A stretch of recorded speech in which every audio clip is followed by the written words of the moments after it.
Folks, Black Star Network is here. Hold no punches. I'm real revolutionary right now. Support this man, Black media. He makes sure that our stories are told. Thank you for being the voice of Black America, Roland. Stay black. I love y'all. All momentum we have now, we have to keep this going. The video looks phenomenal. See, this difference between Black Star Network and Black-owned media and something like CNN. You can't be Black-owned media and be scared. It's time to be smart. Bring your eyeballs home. You dig?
Today is Thursday, November 14, 2024. Coming up on Roland Martin Unfiltered, streaming live on the Black Star Network. Of course, it's a great day. It's my birthday.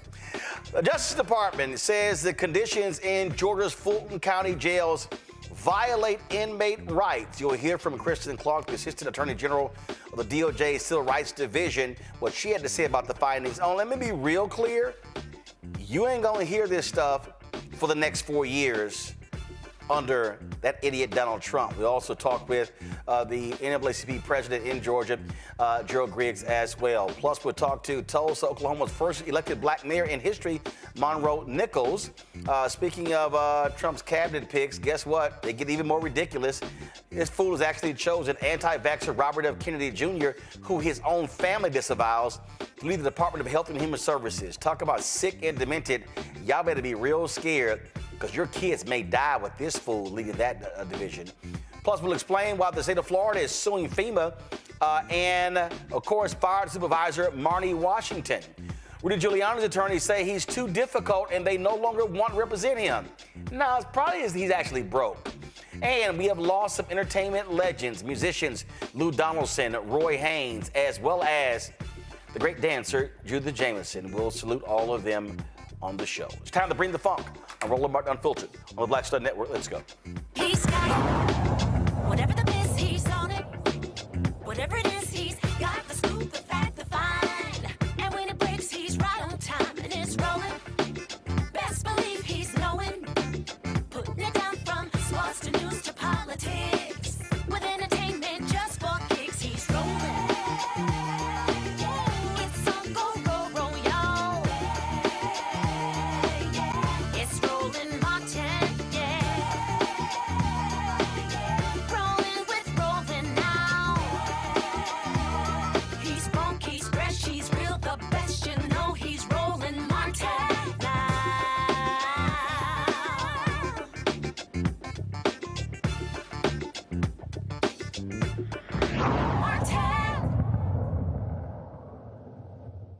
The Justice Department has completed a comprehensive investigation into conditions at the Fulton County Jail here in Fulton County, Georgia. Our investigation finds longstanding unconstitutional, unlawful, and dangerous conditions that jeopardize the lives and well-being of the people held there. We cannot turn a blind eye to the inhumane, violent, and hazardous conditions that people are subjected to inside the Fulton County Jail. Detention in the Fulton County Jail has amounted to a death sentence for dozens of people who have been murdered or who died as a result of the atrocious conditions inside the facility. It's not just adults, but also young people who are subjected to conditions and treatment that violate the Constitution and defy federal law. Folks, that was Kristen Clarke, who leads the Civil Rights Division in the Department of Justice, speaking today about the shameful conditions of the Fulton County Jail. We're going to play a lot more of that for you a little bit later, though. Right now, I want to go to Gerald Griggs, who leads the NAACP there in Georgia. Gerald, I mean, it is shameful when you listen to that. We have heard about these conditions, what the man who died as a result of bed bugs and so many other horrendous conditions. And how in the hell does the sheriff and the Fulton County commissioners, how do they even look at themselves in the mirror with the conditions of that jail? And we have heard so many horrific stories. LaShawn Thompson's the name you mentioned, who was eaten alive by bed bugs. Antonio May, who had a cardiac arrhythmia and died in the custody of the Fulton County Sheriff. And so we are not surprised by what the Justice Department found. We worked with many families to bring them to the Justice Department to have this conversation. But the conditions inside the Fulton County Jail are deplorable at best, horrific at worst. And I think that's what the report shows. My concern is that we will not move forward on this if we don't see legal action. And I appreciate, Assistant Deputy Attorney General Kristen Clarke for the work she's done. I appreciate the Northern District of Georgia for the work they've done in this investigation. But my hope is that a civil action or criminal action will be filed to actually hold accountable what is happening with these deplorable conditions in the jail. I just don't understand. So first of all, for people who don't know, who's over the jail? That would be the sheriff of Fulton County, and then the Fulton County commissioners are over the purse strings to the jail. Do they have anything to say? Does the sheriff have anything to say? Well, we've talked to the sheriff numerous occasions. He's complied with the investigation. He's asked for a new jail to be built. But other than that, there has not been enough action done to alleviate these deaths. There are deaths after deaths after deaths. So let's stop right there. I got to stop you right there. You don't need a new jail to keep people from dying. Absolutely correct. You're right. What you need to do is fix the conditions within the jail. That's why we stood against the building of a new jail. We want individuals held accountable for the deaths that have occurred in the jail and the jail to be fixed. And again, they spent 16 months studying the Fulton County Jail, 97-page report, a scathing report, and I just don't understand, frankly, how any county commissioner can look constituents in their eyes and say, oh, yeah, we've been doing a good job. No, it's absolutely, they cannot do that. And there's a deplorable condition at the jail. It's been said over and over and over again. The Southern Center for Human Rights has been ringing the bell for 10 years. They were under a consent decree for about 20 years, and they still allowed these conditions to persist. So it's my hope that no one else will be subjected to what you're seeing on the screen. That's LaShawn Thompson's chest. Hopefully we won't have to continue to raise the alarm and file lawsuits, but it's deplorable and something has to be done immediately. And the Department of Justice has now weighed in with this report to show the Fulton County commissioners, to show the sheriff that something has to be done and it has to be done now. I want people to go to my iPad, Anthony, and look at this is the report. The jail exposes incarcerated people to extreme violence and the risk of serious harm. Killings, stabbings, and assaults are common in the jail. The jails fail to protect vulnerable populations from violence. The jail leaves incarcerated people unprotected from sexual violence. Violence in the jail causes long-lasting trauma. The jail does not house people appropriately to reduce the risk of violence. The jail's deficient classification system and housing plan increases the risk of violence. The jail does not use housing assignments to effectively mitigate the risk of gang violence. The jail does not provide adequate staffing and supervision to keep people safe. Poor maintenance and pervasive contraband contribute to the violence. Unmaintained parts of the jail jeopardize safety. Poor door security in the jail threatens the lives of incarcerated people. People move through the walls of the jail to attack others. Drug use is common and leads to violence. The jail does not take appropriate measures to prevent the movement of contraband into and around its facilities. The jail has inadequate systems for identifying, investigating, and preventing violence. The jail's grievance system does not offer incarcerated people an adequate way to report and avoid danger. Gerald, this goes on and on and on and on and on. I mean, this is stunning to look at all of this. If this was a company or a nonprofit, the sheriff would be fired and the board of directors will completely be removed. That means the sheriff and the county commissioners. Yes, if this was a company, it'd be shut down immediately. It would be subjected to lawsuits and criminal prosecutions. You would see the book thrown at it. This jail and those atrocities that you just listed, we've known about for years. Attorneys and civil rights activists and advocates and people that have been in the custody of the Fulton County Sheriff have said this over and over and over again. And now we have a 90-page document that shows it. But the question that remains to be asked and answered is, what are they going to do about this?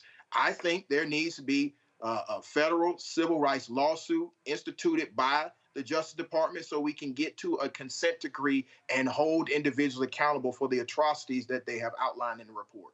All right, then. Gerald Griggs with NAACP. I sure appreciate it, Frat. Thanks a lot. Thank you, brother. Folks, I want you to actually hear from Kristen Clarke as she actually read this report today. Go to my iPad. My name is Kristen Clarke, Assistant Attorney General for the Civil Rights Division at the U.S. Department of Justice. Joining me is Ryan Buchanan, U.S. Attorney for the Northern District of Georgia. The Justice Department has completed a comprehensive investigation into conditions at the Fulton County Jail here in Fulton County, Georgia. Our investigation finds long-standing unconstitutional, unlawful, and dangerous conditions that jeopardize the lives and well-being of the people held there.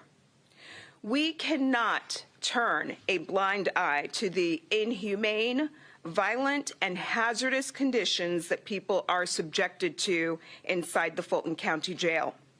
Detention in the Fulton County Jail has amounted to a death sentence for dozens of people who have been murdered or who died as a result of the atrocious conditions inside the facility.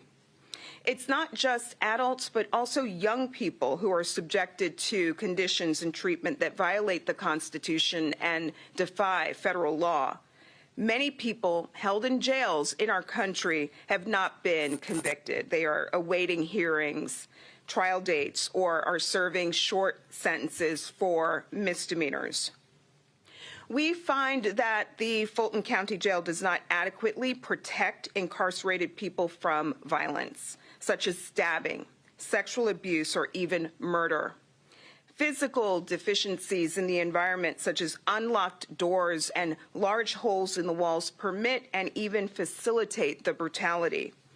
Incarcerated people use makeshift weapons built out of jail fixtures to attack others, including vulnerable people with mental health needs and 17-year-old young people. In 2023 alone, we identified 314 stabbings and more than 1,000 assaults. This rate of violence exceeds what we've seen in other cities across the country. The Fulton County Jail had as many stabbings in a single month as the Miami-Dade County Jail had all year. And that's a facility with 1.5 times more people. Since 2022, 6 people in the jail have lost their lives to violence. I'll walk through additional core findings set forth in the report that we're issuing today. Living conditions at the jail are hazardous and unsanitary. Housing units are flooded from broken toilets. Roaches, rodents, and pests abound. Standing water, exposed wiring, and vermin make living areas unsafe. The jail does not provide enough food, leaving people severely malnourished.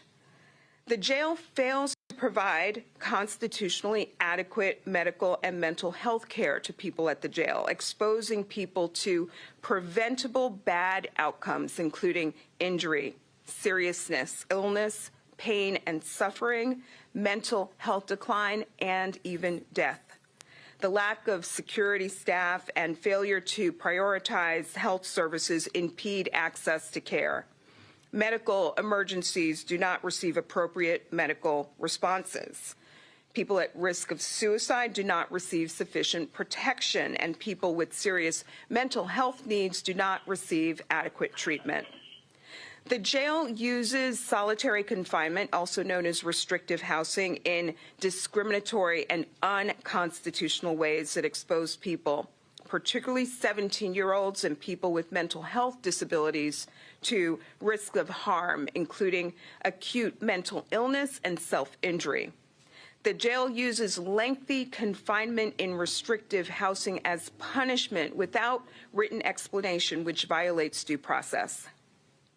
As Georgia is one of only 4 states where the juvenile justice system's jurisdiction ends at 16, there are 17-year-old boys and girls also held at the jail. And these 17-year-old boys and girls are exposed to particular harm.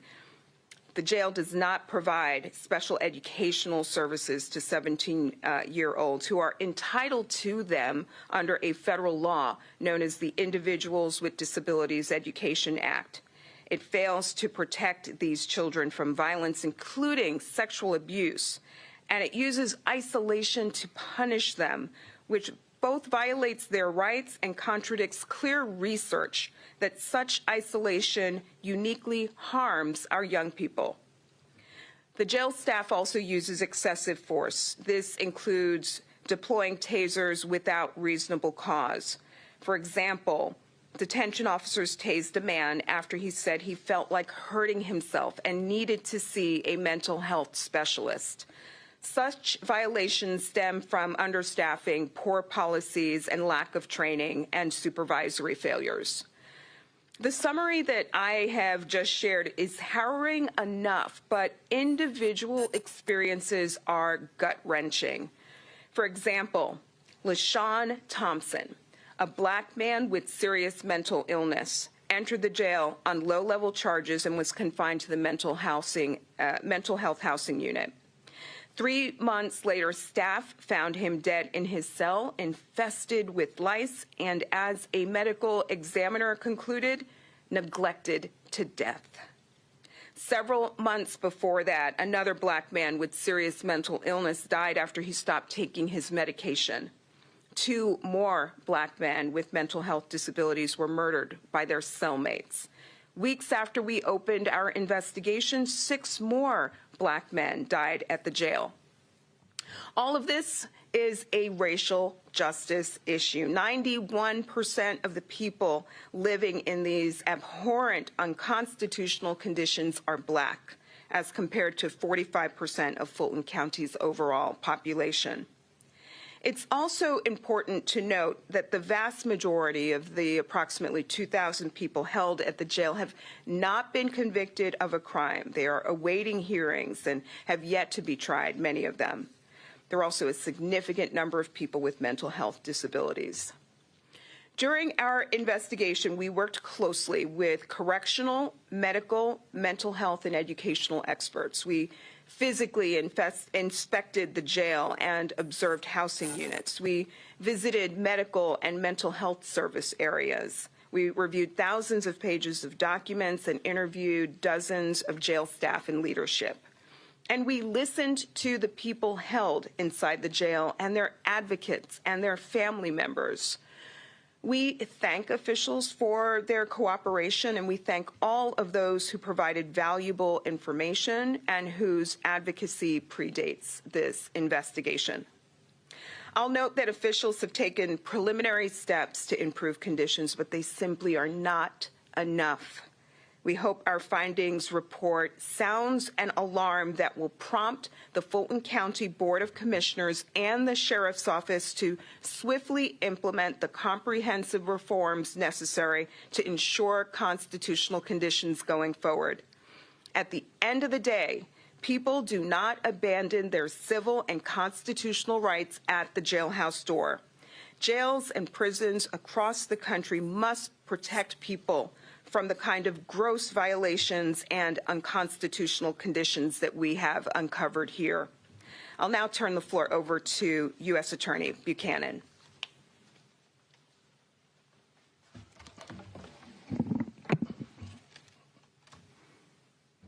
Good afternoon.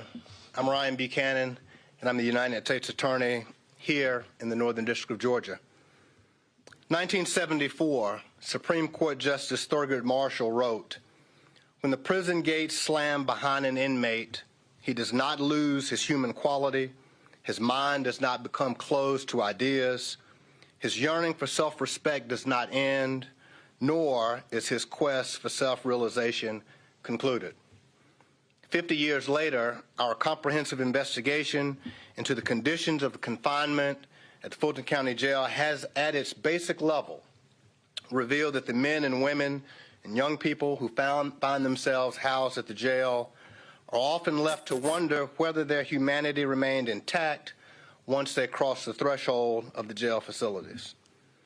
Whether at the main jail, which is known to many in our community as Rice Street, or at its annex facilities, people in custody in Fulton County who are accused of crimes or awaiting formal charges or trials must protect themselves from brutal physical attacks by other detainees, subjected to frequent excessive force, manage their well-being with inadequate food and unsanitary living conditions, and hope that they can find access to a strained medical and mental health care program.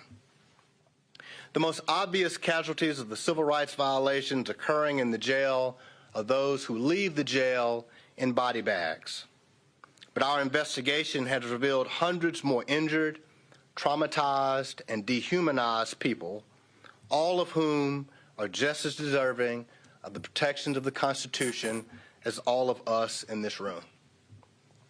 Since we announced our investigation in July of 2023, the United States Attorney's Office for the Northern District of Georgia and the Civil Rights Division of the Department of Justice have worked diligently to meet our shared mission: to advance the public safety, to uphold the rule of law, and to protect civil rights.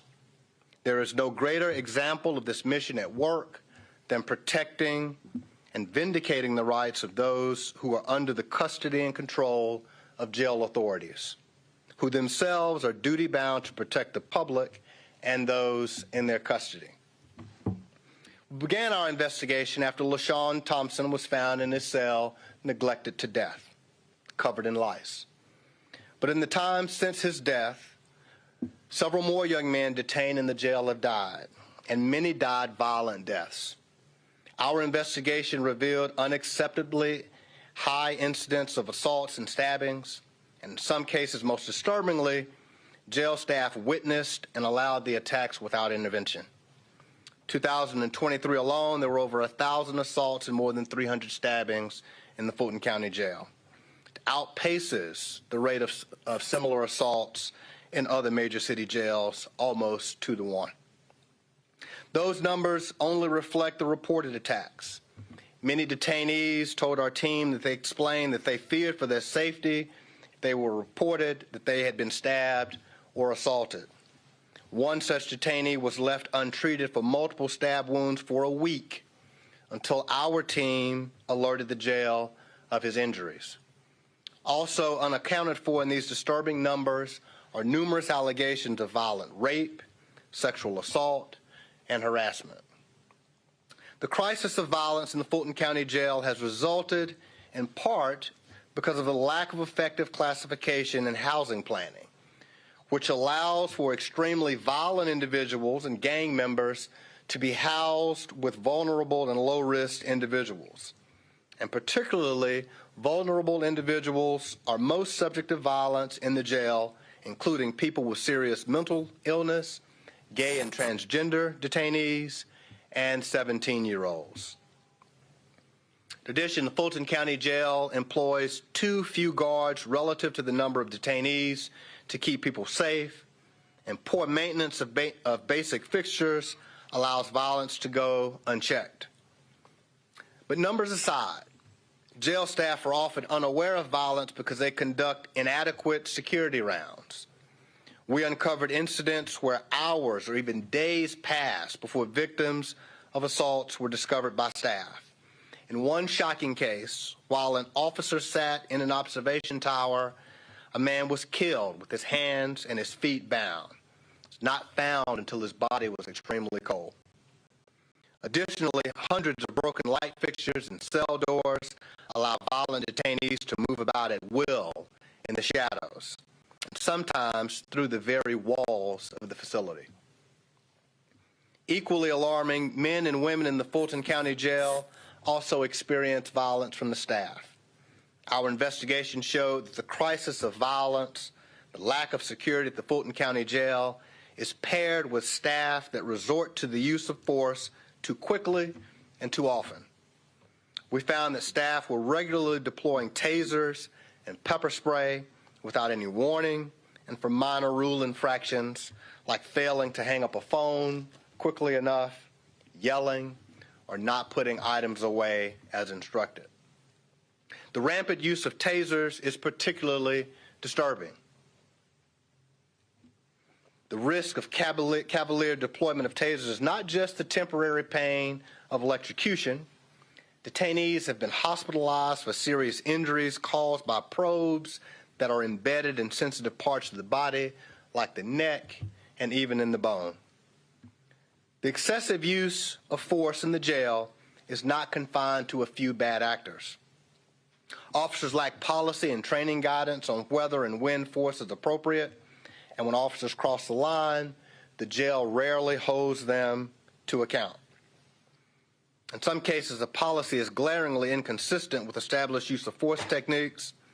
Written policies explicitly state that staff may deploy their tasers against suicidal or emotionally disturbed persons without any assessment of danger to themselves or to others.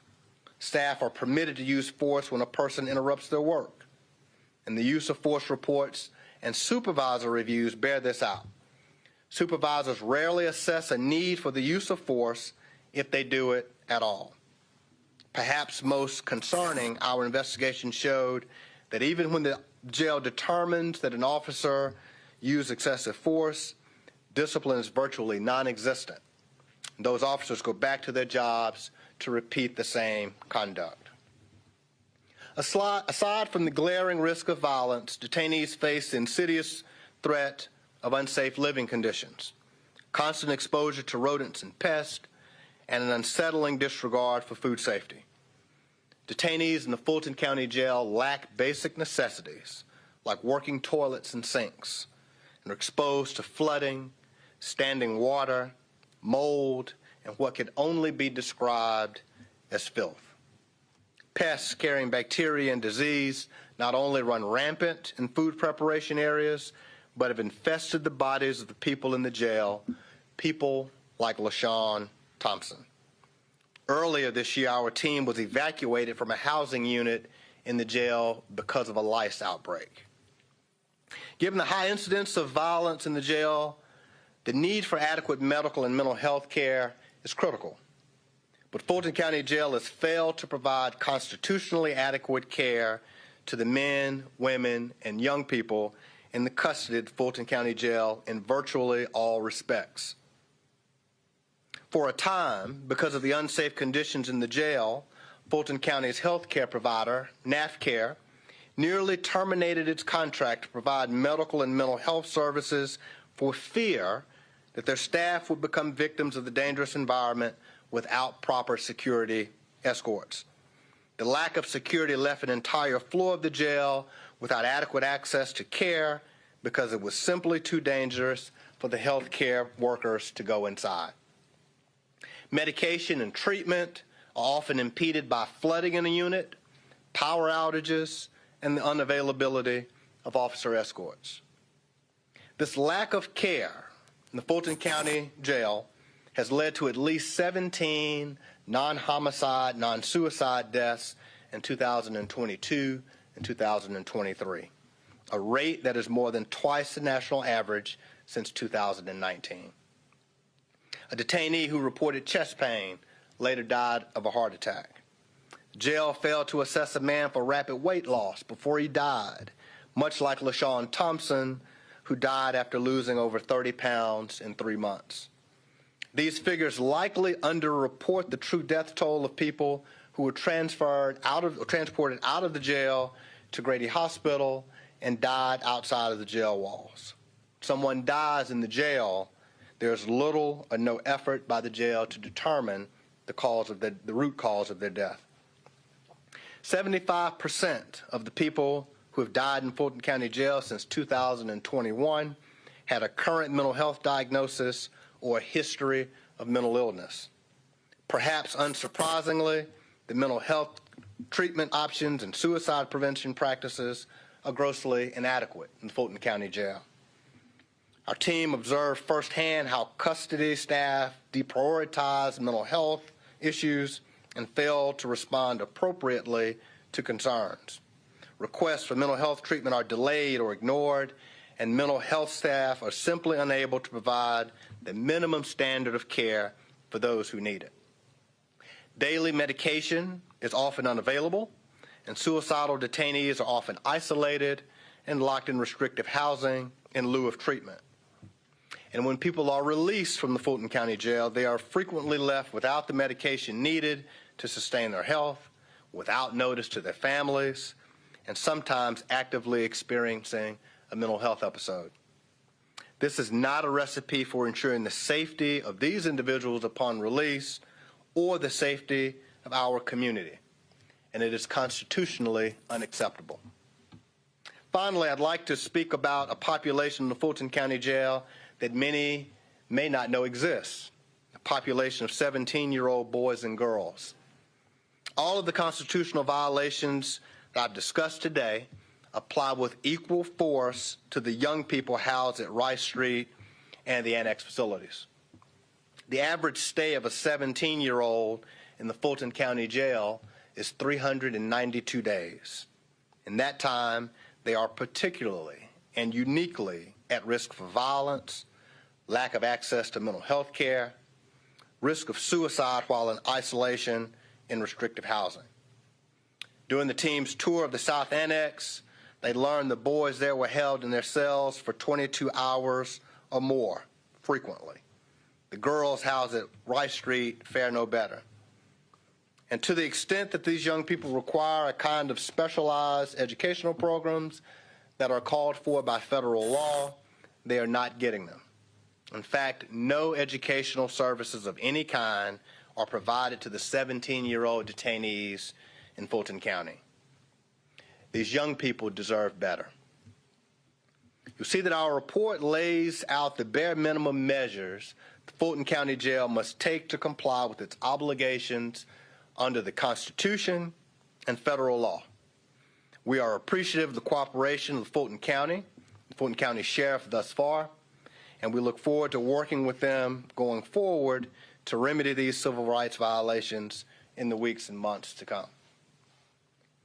The Northern District of Georgia prioritizes the protection and enforcement of civil rights for our district's most vulnerable residents. We are grateful for the impactful partnership of our colleagues from the Department of Justice's Civil Rights Division. We would not be here today without their collaboration. 2022, when I became U.S. Attorney, we formalized our tradition of civil rights work in this office. It's a tradition that dates back to the very first United States Attorney for the Northern District of Georgia. We did so by formally establishing a public integrity and civil rights section. This talented, dedicated team of assistant U.S. attorneys, investigators, paralegals, legal assistants, and even interns are to be commended for this work.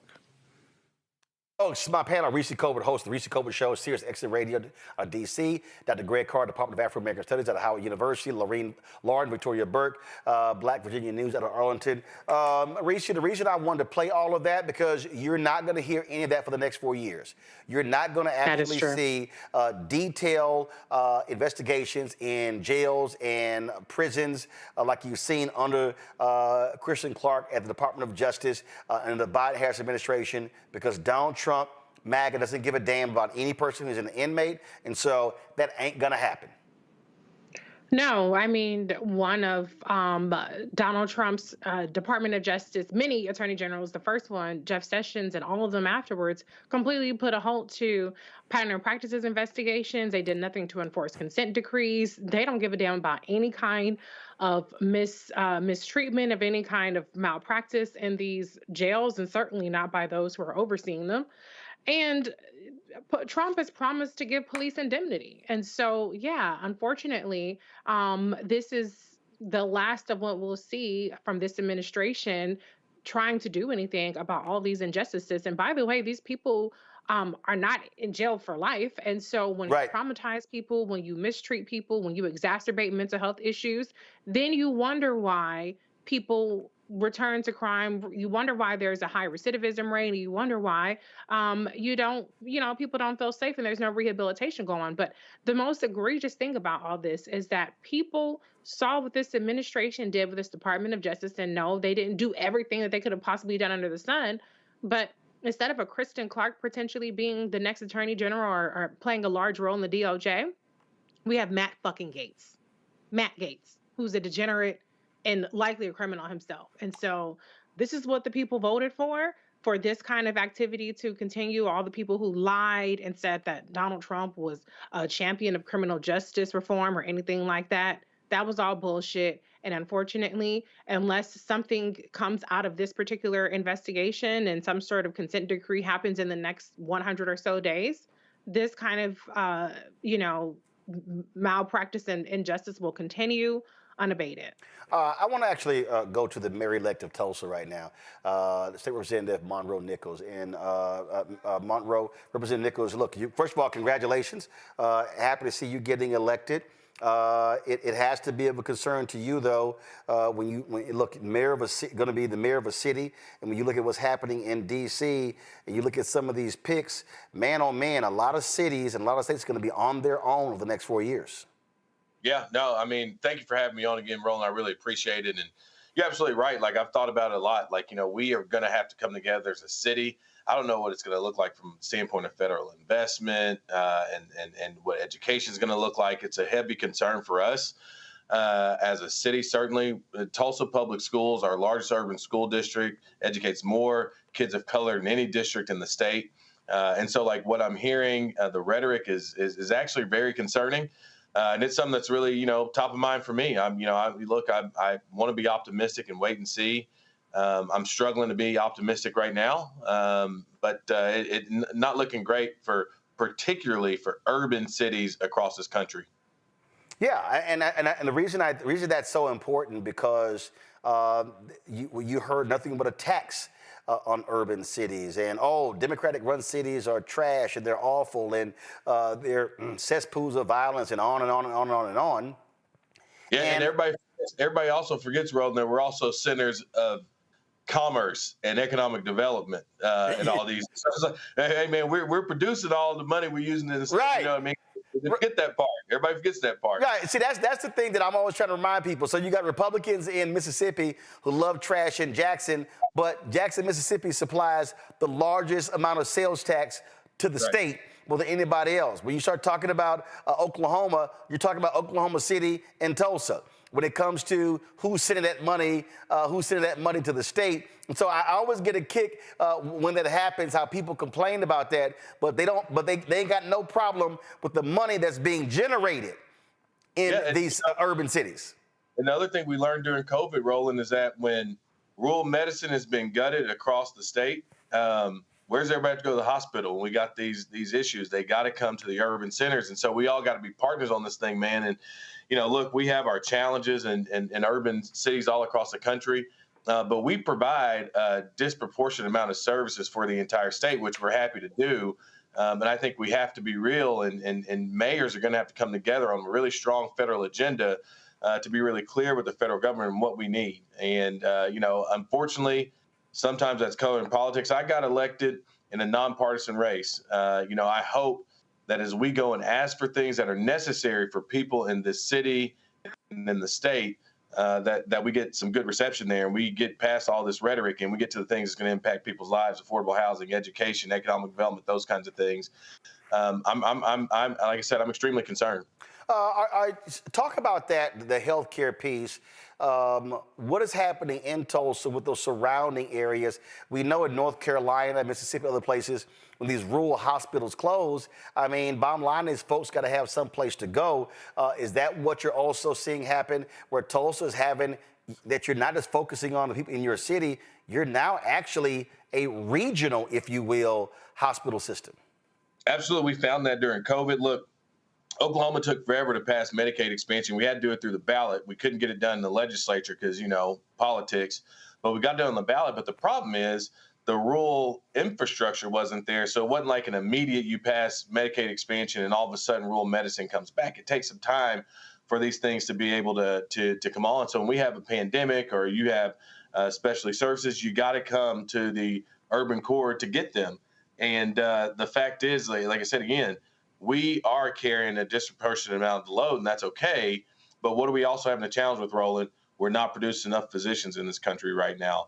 We're not producing enough nurses in this country right now. We're not producing enough family medicine folks, especially care. So what we know is if we don't continue to get aggressive resources coming out of the federal government, even cities are going to struggle to meet the needs of these larger states. And so, there's a lot at stake in this thing, man. I'm very concerned. I'm tracking these different appointments and all that kind of stuff. It has a real impact to people, not just in these urban cities, but everybody has to understand if it's not good for your urban core, it's not going to be good for the rest of the state, because that's where commerce is, that's where medicine is, that's where most of your higher education institutions are, those types of things. If we don't get it right in the urban areas, our states, particularly in these red states, it's going to be a real challenge for us. Well, the other issue you're facing in these red states, they've been so anti-abortion. You've got OBGYNs and other doctors who say, I don't want to go there. That now impacts the babies that are born in Tulsa, in the state of Oklahoma. Saw some story that because of what happened in Louisiana, the top OBGYNs were leaving New Orleans. Well, and that does happen, right? And it also impacts our ability to attract new business here, because you have businesses that don't want to go in places where their employees might not be able to get the health care they need. And what we know about a lot of these states where abortion's been outlawed, it's not just about abortion services. There's a ton in the way of health care for women that gets thrown by the wayside, and women's lives are at risk. And then you got a lot of medical professionals that actually don't know what is and what isn't against the law. Even if you have a baby that's not viable, if you got, where the mother's health is at stake, a lot of these folks, these medical professionals, don't know, am I going to get prosecuted if I do something? And so they're trying to make a decision: do I save somebody's life, or do I risk my license? Do I risk going to jail? And that's just not a good environment. And what I believe is going to be true is you're probably going to see some movement. At least I hope. Now that it's almost like where the dog catches the truck finally. and the dog is now caught the truck. And now there's going to have to be some rolling back of some of these restrictions because you cannot provide appropriate health care for women under the current environment that we're in right now. Last question I have for you. You get a lot of people all around the country. They are sitting here going crazy. You got all this Monday morning quarterbacking. Oh, what happened? You got to completely blow up the Democratic Party. You've got the Vice President Kamala Harris and her team. They screwed up messaging, things along those lines. As a newly elected mayor, as a state representative, what would you say to Democrats who are freaking out because of the election last week? I think we got to get back to basics, man. I was lucky to win my race with 56% of the vote, which means a lot of Republicans in Tulsa supported me. I think they supported me because we just talked about issues. I listened to their stories. I always say you can't learn something that you already know. So you got to listen to people, and you got to make sure that what they're telling you is reflected in public policy. And we got to get to the place where we're really talking about things that impact people, but we cannot forget that we've got to spend the time there with them. So, I don't think this is time to blow anything up. I just think that we have a disconnect. And I don't really think that we've done a good enough job overall as a country understanding what's at stake in these elections. We always think that it's Kamala Harris versus Donald Trump. It's not those are the names on the ballot. But what's on the ballot is affordable housing. What's on the ballot is the future of education, healthcare services, national security, the future of democracy, like all those things. And we have to make sure that we're not only just talking about those things to people, but hearing back from them and making sure that the policies and the things that we're offering are the things that people are telling us that they need. And I think if we do that, it's just a back to basics. I don't think you got to overthink this thing, man. I think it's just a back to basics thing. I really do believe, and it's the reason why I've been a proud Democrat in the legislature. I believe we have to offer is what's good for the country, but we cannot pretend as though folks who are on the other side of the aisle, those voters, are voters that we should not engage. We have to engage them. We have to talk to them. We got to make sure we widen the tent in the party, but it is really just back to basics and meeting people where they are. All right, State Representative Monroe Nichols, the newly elected mayor of Tulsa, Oklahoma. We really appreciate it. Thanks so much. Absolutely. Appreciate it. Let's go back to our panel. Lauren, I'll go to you.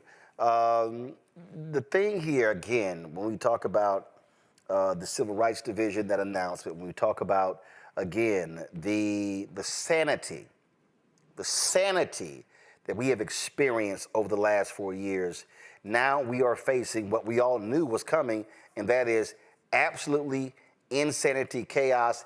And let's just be real frank, Lauren, it's some journalists in D.C. and at White House press room, at ABC, NBC, CBS, Fox News, MSNBC, CNN, OWN, Newsmax, who are sitting here going, ooh, this is going to be great. They want this chaos. Yeah, and it makes some money, and the books are going to be rolling, and everybody's going to suddenly show up for the White House briefing like they never showed up for the White House briefing before, assuming he has them, because, of course, remember, he canceled them before. But that White House briefing became like the ticket to your book sales, to your attention that you would get from basically spectacle. And of course, I mean, it is true that the news business runs off of spectacle. It runs off of things happening that are crazy. But if that first four years was anything to reference, which of course it is, we know that the news business and certain people in news business, I mean, Les Moonves said the quiet part out loud, that Trump was good for business. And he's back again. What he's bad for is democracy. And what I think the media people are going to find out is that one of his targets is, in fact, going to be the media. I think that's fairly obvious. So one of the things about Donald Trump, he's very conscious of what makes money, how it's made, and all of that. And he doesn't like it when other people make money off of him without him getting a piece of the action. And he also doesn't like accountability. See, the only two things making him accountable, of course, are DOJ and the media. And he's going after both of those things. So people have to be very careful because without a plan, there's a lot of talking, there's a lot of melting down that's going on, certainly on Capitol Hill. A lot of times on social media, you'll see it. All that melting down and all that energy has to be converted into a strategic plan to figure out what the hell, how we're going to get through the next 2 years. Because the 2-year break where you can have an opportunity to blunt his power a little bit happens at the midterm elections. Well, I think you know, when I talk about the sanity, Greg, the last 4 years was actually about what do we get done for the American people. And I routinely complained to the president's advisors, from the chief on staff, from the chief of staff to Karine Jean-Pierre. I said to the vice president, I said to numerous people, I don't understand why y'all don't talk about the great stuff that's happening in the DOJ that impacts people's lives. And maybe it's because Americans don't give a damn about people who are in jails, who are in prisons. They don't want to hear about cops being sentenced for being abusive to folks. But I need people to understand, crazy land is coming. And if we thought crazy land was here 4 years ago, oh, we ain't seen nothing yet. Not when this fool picks a Robert Kennedy Jr. to head up the Department of Health and Human Services. And let's be real clear, unless Republicans find a spine, everybody's getting confirmed. But I would hope there are at least 4 Republican senators who go, nah, we ain't having Matt Gaetz as the Attorney General, and we're not gonna have a nutcase like Robert Kennedy running through HHS, firing doctors and scientists left and right. Well, it potentially doesn't matter, as we know. Turning our lonely eyes to an utter clown like Susan Collins or Lisa Murkowski is not going to work. And there is the little matter of an appointments strategy that allows temporary appointments, including acting cabinet secretaries, to serve for 210 days. That's why, without being confirmed or even being brought up before a committee. That's why Trump is floated pushing the Senate to engage in allowing him to do the recess appointments by adjourning in January. John Thune as some type of break on Donald Trump, of course, is laughable. These are the white nationalists. And so we can expect the fascism to continue. Matt Gaetz can be the acting attorney general. I mean, the young girl lover is likely to be the attorney general of the United States. And, you know, it's okay. If you read chapter 14 of Project 2025, written by Roger Severino, who served in the first Trump administration. I know Trump doesn't know any of these people, but he was at the Office of Civil Rights under Sleepy Ben Carson. He writes, no, I'm sorry, he wasn't under Sleepy Ben Carson. He was at HHS. He wasn't under Hood. I was laughing because, of course, Carson is so typically miscast. Heard him getting floated for a Surgeon General or something. But at any rate, this chaos is only going to get worse. And then when you look at Chapter 14 of Project 2025, he talks about enforcing a federal policy to create what they're calling kind of abortion database. And they're saying that these states that have protected the woman's right to choose, he's calling the people who go to those states to take care of pregnancies in that way abortion tourists, or no, he calls abortion tourism is what they call it, and they're calling for abortion surveillance. Bobby Kennedy Jr. is going to do whatever he needs to do in that capacity as Secretary of HHS, should he be put in there. And as I said, he can do it in an acting fashion. This clown car is going to be full, and it might just be full of acting secretaries that can be rotated out every few months. Again, 210 days, you don't need Senate confirmation. But what we heard today from the mayor, from the incoming mayor, who's actually going to come in next month, December the 2nd, is really where the hope lies. It has to be at the local level. Reading some of incoming mayor or Mayor-elect Nichols' agenda for his first 100 days, he's talking about addressing the housing crisis and the unhoused in Tulsa, saying that 44% of the people polled who are unhoused are saying that they would take housing, but they lack any access to affordable housing. He's already talking about how he's going to work with folk. 90% of those people said they would accept housing if they could.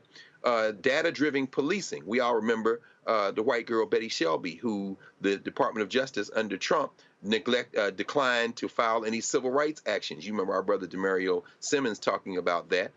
Well, we're not going to see help coming from the feds. They're going to close down, as you said, all those patent and practices. They're going to shut down a lot of things. Well, he's talking about creating data-driven policing to kind of stop that heavy hand that's on black folk and poor folk in Tulsa. And the Tulsa massacre, the victims of the Tulsa massacre. We can expect Trump's Department of Justice and the little girl lover Matt Gaetz to certainly shut down the U.S. Justice investigation, the Department investigation that was opened up. They'll shut that down. But there's also a Beyond Apology Commission that was set up by a previous mayor of Tulsa that the incoming mayor, the mayor-elect, has said that he's going to act on the recommendations from that local commission. And then he says he's going to co-govern, which is interesting, with indigenous people in the wake of the McGirt decision that came down that said that they should have control over much of the state of Oklahoma, which would include the city of Tulsa in terms of that decision.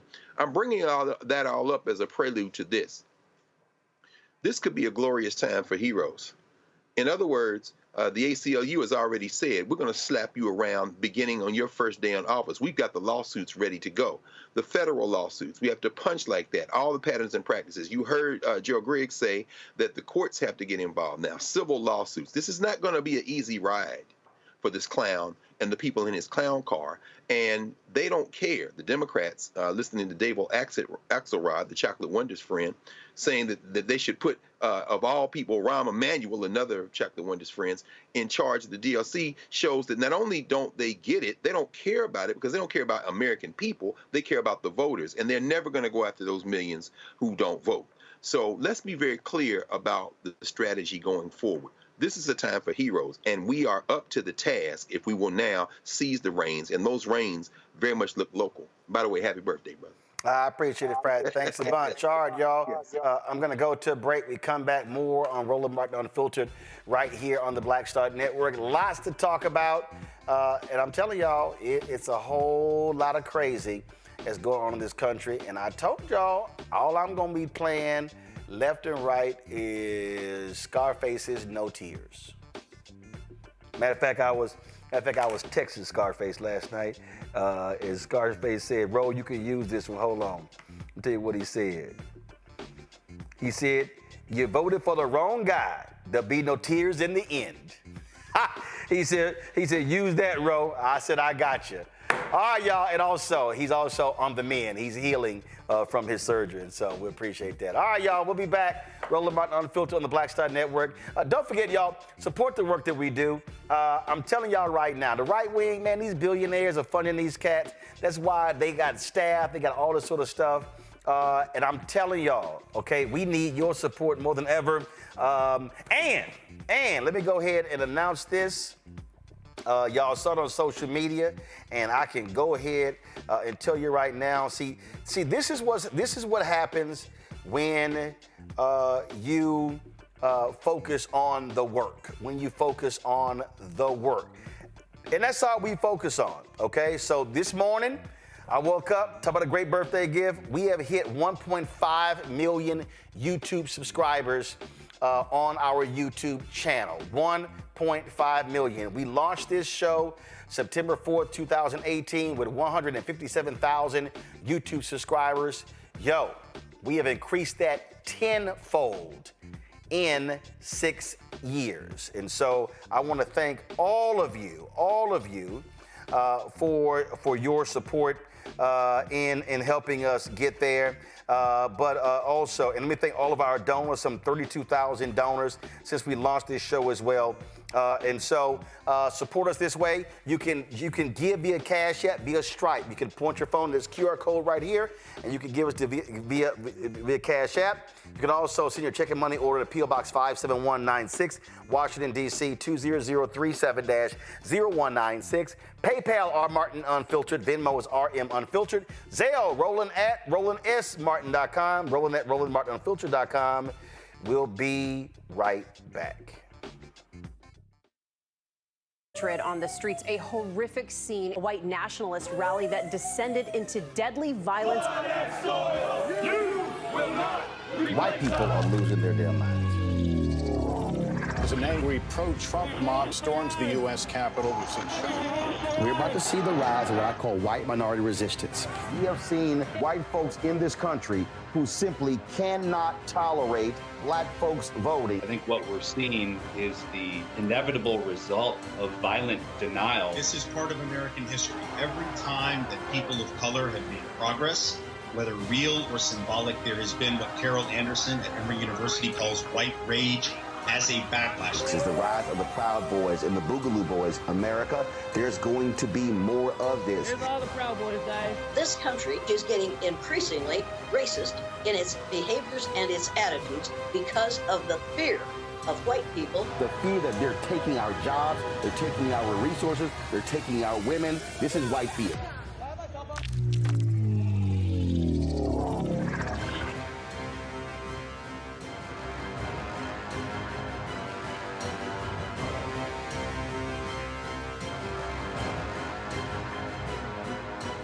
Hi, I'm Isaac Hayes III, founder and CEO of Fanbase. Fanbase is a free-to-download, free-to-use, next-generation social media platform that allows anyone to have followers and subscribers on the same page. Fanbase was built through investment dollars from equity crowdfunding from the Jobs Act. People just like you helped build Fanbase, and we're looking for more people to help build Fanbase. We are currently raising $17 million in a Regulation 8 crowdfund on Start Engine. We've already crossed $2.1 million, but we're looking to raise more capital from people just like you that deserve the opportunity to invest in early-stage startups without having to be accredited investors. So right now, I'd like you to go to startengine.com/fanbase and invest. The minimum to invest is $399. That gets you 60 shares of stock in Fanbase right now, today. And then use Fanbase to connect with friends, grow your audience, and be you without limits.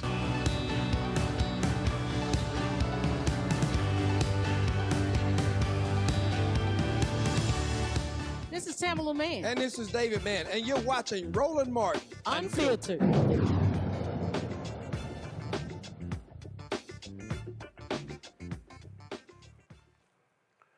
All right, folks, welcome back to the show. I keep telling y'all, the election of Trump in 2016 unleashed these white racists to do whatever they want, and there's absolutely no accountability.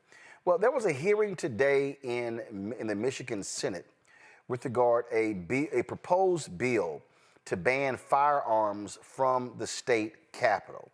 And listen to this racist testify in front of this committee. Check this out. Targets. Let's be very clear. This is legislation that targets white people. It is racial because the people who carry in the Capitol are primarily white. People who have CPLs are primarily white. And this is retaliation for the only demographic that overwhelmingly voted to support Donald Trump. And that is why it is being taken out on us, because you don't like us, and that's how it is. If we want to address gun violence, we would be focusing on the people who bring guns into communities and shoot people, like where I live in Detroit and where you represent, Stephanie Chang, which are overwhelmingly 13 to 34-year-old sub-Saharan African niggers. Those are the people who...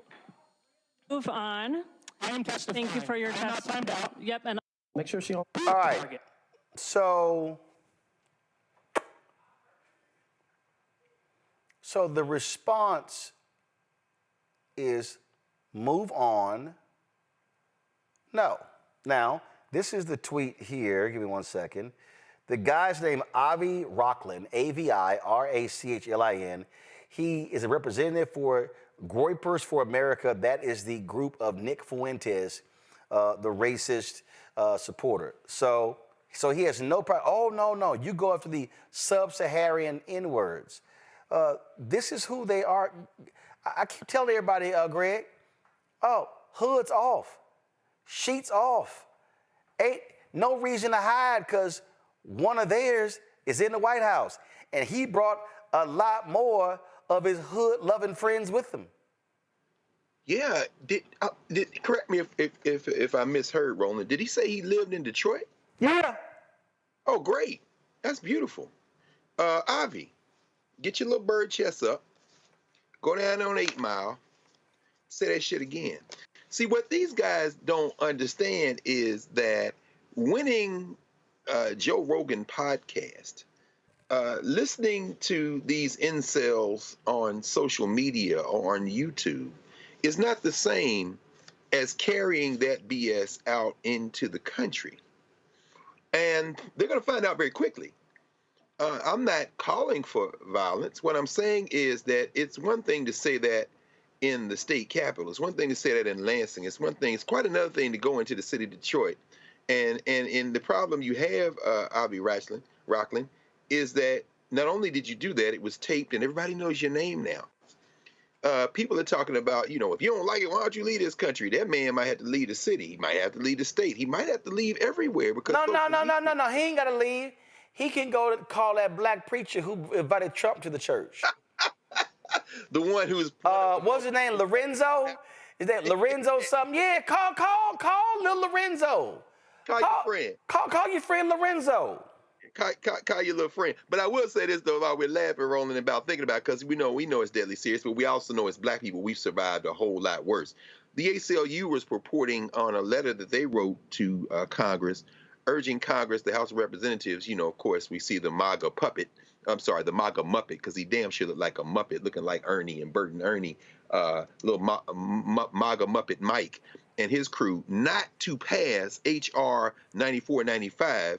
That is a bill that, if passed, would threaten the tax-exempt status of any nonprofit that was accused of disagreeing with the administration.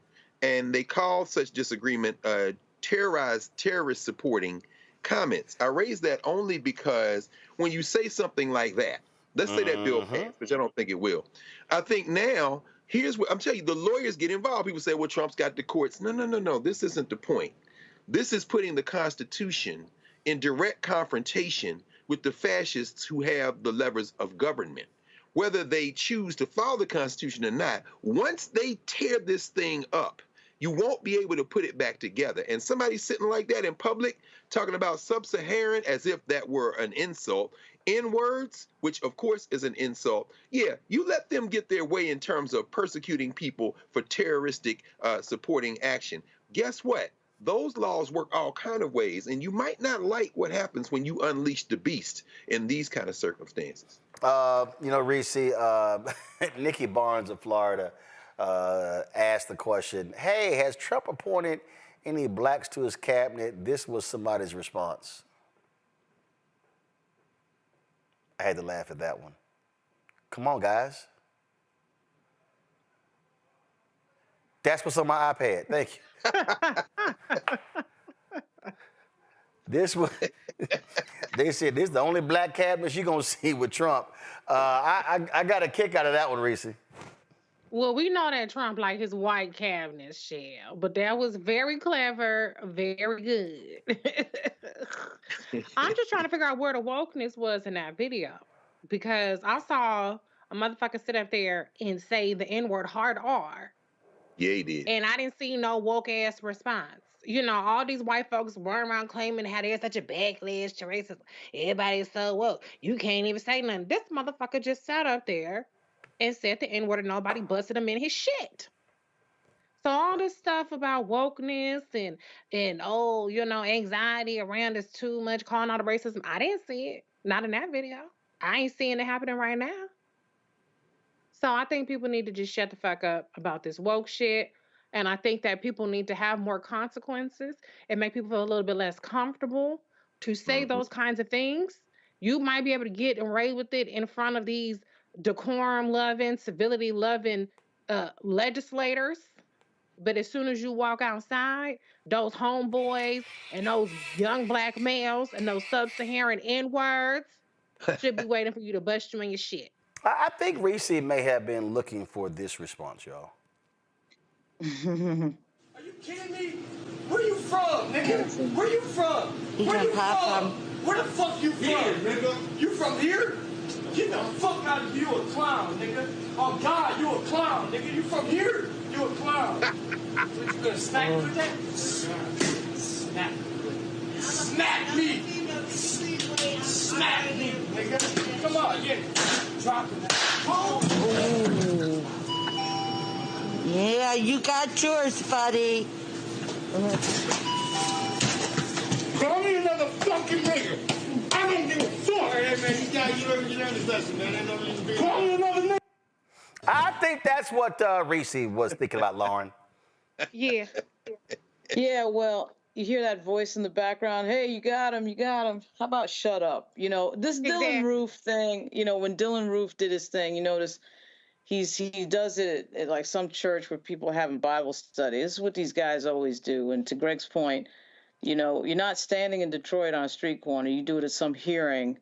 And to Reese's point, nobody says anything. I mean, I'm not surprised at what happened on Election Day with regard to the question of allies and how white women voted. They voted that way before. When it comes to the Hispanic vote, they voted that way before. It's never been a surprise. We're the group that's always looking out for everybody else in terms of our advocacy groups standing up for other causes all the time. You don't see the duplication of that the other way around.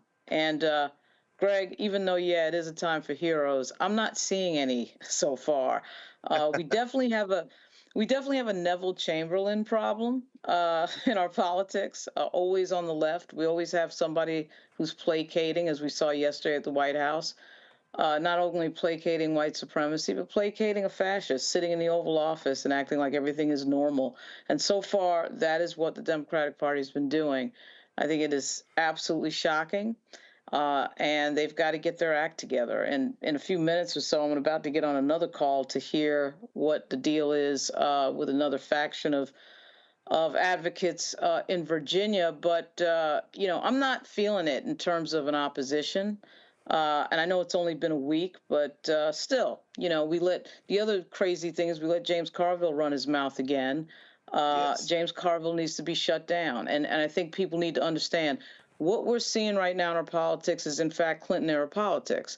James Carville had 1992, 1996. Then they ran Al Gore.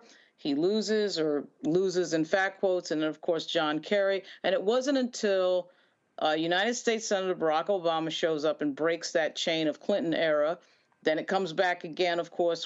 Hillary, of course, ran in 2008 and loses in the primary. Then she comes back again in 2016 and loses, and we end up with Donald Trump. So we, in a sense, are still in the Clinton era, you know, and we have to turn the page to the next generation, whether it's Wes Moore or Pete Buttigieg or Gavin Newsom or Josh Shapiro. But we haven't even seen a Gen Xer show up. A Gen Xer hasn't even shown up because there's too many people in the way. And the reason that this happened this year is because Joe Biden decided to run again. Another baby boomer tried to run again. Nothing against baby boomers, but, you know, you can't run again at 80, 81 years old. And all of his staff and everybody who's in the same generation he's in, by the way, nobody said anything. And that's why we find ourselves with a second Trump presidency, and it was completely avoidable.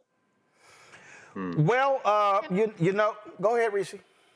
No, I want to jump in on that James Carville point exactly because, you know, we've been hearing everything about, especially from dumbasses like James Carville, all these white men need to shut the hell up about how, oh, it's too much wokeness.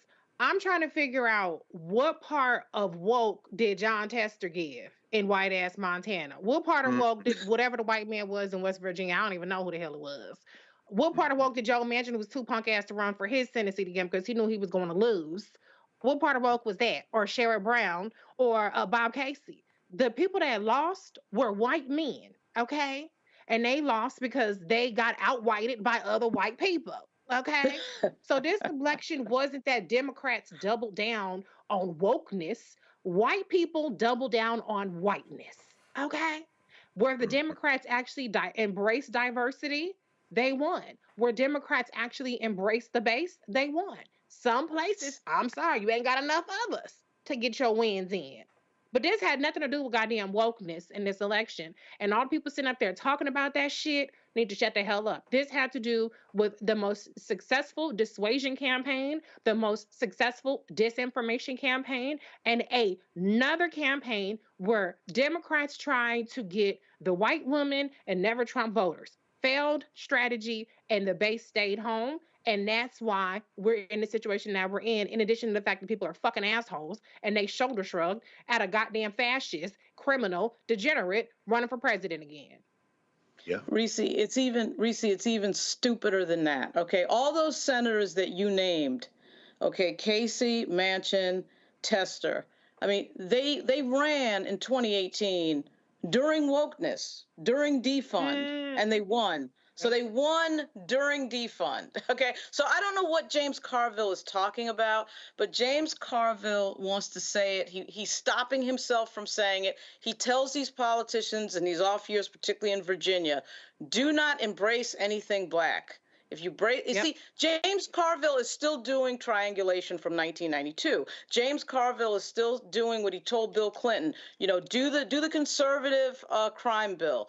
Do the conservative welfare policy. Don't do anything for blacks. Do the Sister Souljah. Slap somebody around black in public to show white voters that you're not really for these people. That's what James Carville really wants to say. I'm not sure why he's stopping himself from saying it, because it's so obvious that's what he wants to say, and that's what he tells people on the phone. So the guy needs to go away, because it is basically what they're saying is that their base doesn't matter, and in fact, they should talk disrespectfully to their base. It is black voters that wins the Democratic Party these elections in so many of these cities. No other group under the Democratic umbrella.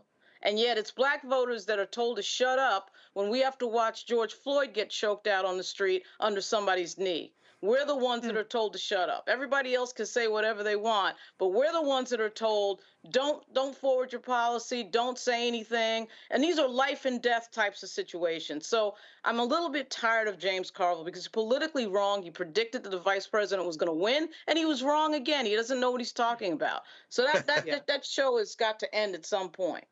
Well, I'm gonna come back to that in a second, but I do want to play this video. There's black. There's a difference between black and niggers.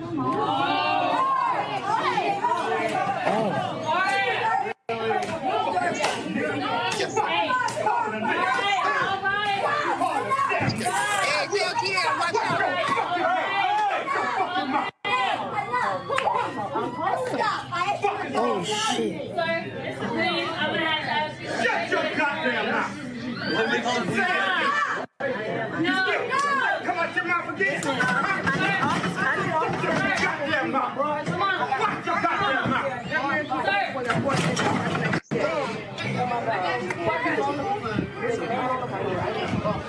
Fuck yeah. Come on. Let's go. Let's go.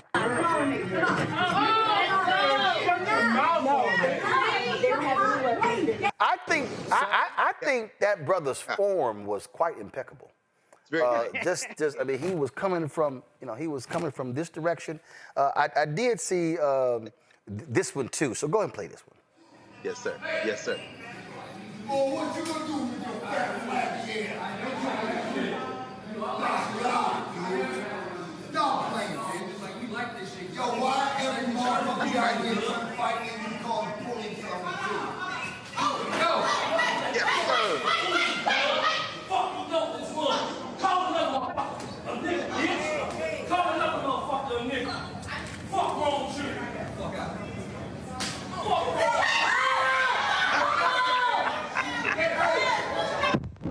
Yes, sir. Yes, sir. Okay, so I'm just gonna help somebody out here. Yeah. If you call somebody black the N-word, and I just want y'all to study what happens in this video. First, he's calmly unbuttoning his shirt. Yes, sir.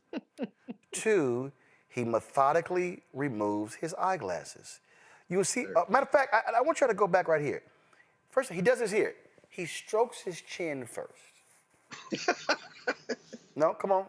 He does this. What this means is, should I smack his ass, or should I let him go ahead and just walk? I'm gonna go ahead and smack his ass. So roll a video. You see right here, the brother on the left. You see him. He's stroking his chin. You know what? Let me unbutton my shirt.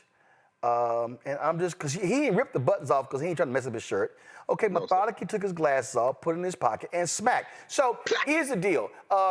If you're going to call a black person the N-word, my advice, you don't turn your back to them. Right. I'm just saying, you don't turn your back to them, because it's not necessarily going to end well when you do that. I'm just saying. So I think a lot of people make that mistake, and so I think you're gonna see a whole lot of that happening, and the end result probably gonna look like this. Stab me in my face and tell me you're sorry, nigga. Tell me you're sorry, nigga. What you sorry for, nigga? What you sorry for? Why, nigga? Why you sorry for that shit, nigga? It's disrespectful as fuck, nigga. To me and my whole people, nigga. All these niggas right here. All these niggas right here, bro. And you're talking to these niggas crazy, bro. Like, that shit is crazy for you to say, nigga. You know that shit is not okay, bro. You know that shit. Then why you say that shit? Why you say that shit, nigga? You know that shit is not... You know... Hey, Patrick. You know that shit. So this is all I want to know. Why don't people pull the crazy fool off before he gets punched? Like, if you're going to use the N-word, why don't you snatch that fool and say, you don't want this smoke. This ain't going to end well for you. So I'm just saying, a lot of y'all out here, y'all can sit here and keep talking trash if y'all want to. Oh, that was pretty cool. So, yeah, I know how Twitter pops up another video. So Dr. Carr and Lamont came up on Urban View Mornings, and so they popped up next. So look it up. Just wanted to go ahead and just show y'all that. So I'm just saying, y'all, it's really Ken Burns of all people. Huh? He's trying to hold it together, but he can't hold it together. No. That was a quite. You know, it's funny. That is funny that I pulled that up. Ken Burns has spent his whole career trying to narrate an American narrative that brings us all together, and I commend him for that. It's fantasy, it's aspirational, and that's what I asked him for yesterday. I was like, man, you know, you've done all this, and race is at the center of this. Why? And so he starts talking about that. But let's be clear about this. You know, we know that this isn't a country. It's a state with a lot of different kind of people in it, and yes, I don't think we're going to see it from politicians, the heroism, Lauren, and everybody. I don't think we're going to see the heroism. What we're going to see is that this orange clown and his clown car of people, and Thomas Massey was caught going up the escalator the other day, and they said, Matt Gaetz, and he turned around and said, recess appointment, deal with it. He's the Attorney General. It's going to be dealt with, Tom. The problem is that, you know, you may be walking through DCA on your way back to Kentucky. You might be in Lexington or Frankfurt or Louisville at a basketball game. You might be walking to your car, and you might get dealt with. What is unpredictable, you see, isn't the politicians. They're predictable. The James Carvilles coming out of the cemetery. The Clintons aren't going away. You know, Barack Obama's going to be who he's going to be, and Axelrod and Pluff and all the people that you both, in terms of you, Roland, and you, Lauren, talk about in terms of the camps encircling these folk. They're going to be pretty much the same. What is unpredictable, except when you understand history, is the people. Ken Burns tells the history in all of his documentaries, the Civil War, Jack Johnson, or baseball, or jazz, or, you know, Thomas Jefferson, or you name it, Muhammad Ali, which kind of gives this sense of black people as resisting, but resisting within the lines. When in fact, the reality is, at the height of the lynching of African people in the South, in the 19-teens, in the 1920s and 30s, what is usually not accounted for and told in these sanitized history is the cascade of ass whippings that were handed out in casual places. We're not talking about Du Bois. We're not talking about Charles Hamilton Houston in the courtroom. We're not talking about Brown versus Board. We're talking about the street corners of places like Columbus and Macon, Georgia. And what this is really tapping into for us, and we don't go about this work, black women or black men, to save democracy. In fact, my man Ron Walters, our friend Ron Walters, the late Ron Walters, in his book, White Nationalism, Black Interest, talks about the fact that black people support consistently, that's what he calls the black mainstream, support policies that benefit everyone, not because we're thinking about everyone, but because culturally we think about the collective. We think about the community, so healthcare and employment, you know, wage guarantees and pensions like Social Security. These are things we vote for because they're in our interest, but because culturally we think about other people. So people incidentally benefit. But watch this, finally, Langston Hughes had a little short poem. He said, look at the Negro, meek and mild. Beware the day they change their minds. Those videos are evidence. Oh, so no more generosity? No problem. Say it again. Say it again. I'm not politicized. I'm in Southeast D.C. with all these guns they dump in from Northern Virginia. Call me the N-word out here. I'm not politicized. I didn't vote. I don't care. But I know one thing. Trump's in office. You call me the N-word, and I don't think you're going home tonight. This is the kind of thing that is unpredictable, because this isn't politics anymore. This is people who just tired and saying, well, as Claude McKay said, if we must die, let us nobly die. That's why you lay a man on the damn subway tracks touching the third rail because you had the nerve to say some shit and turn your back. See, I don't mind what's going on right now. I just saw this tweet right here that I had to go ahead and show. Dr. Ray Cunningham posted this. He said, they kicked a black man out of the barbershop I go to this AM for saying he voted for Trump and was trash talking Kamala. Like literally got him up out of his chair and low-key dared him to come back, LOL. Reese, I have no problem with this energy. No, I don't. I definitely don't either. People took a side, they took a stand, and they thought the shit was cute and it was funny, and it's like, nah, bitch. Ain't nothing funny about what we're seeing right now. And this is just like the prelude.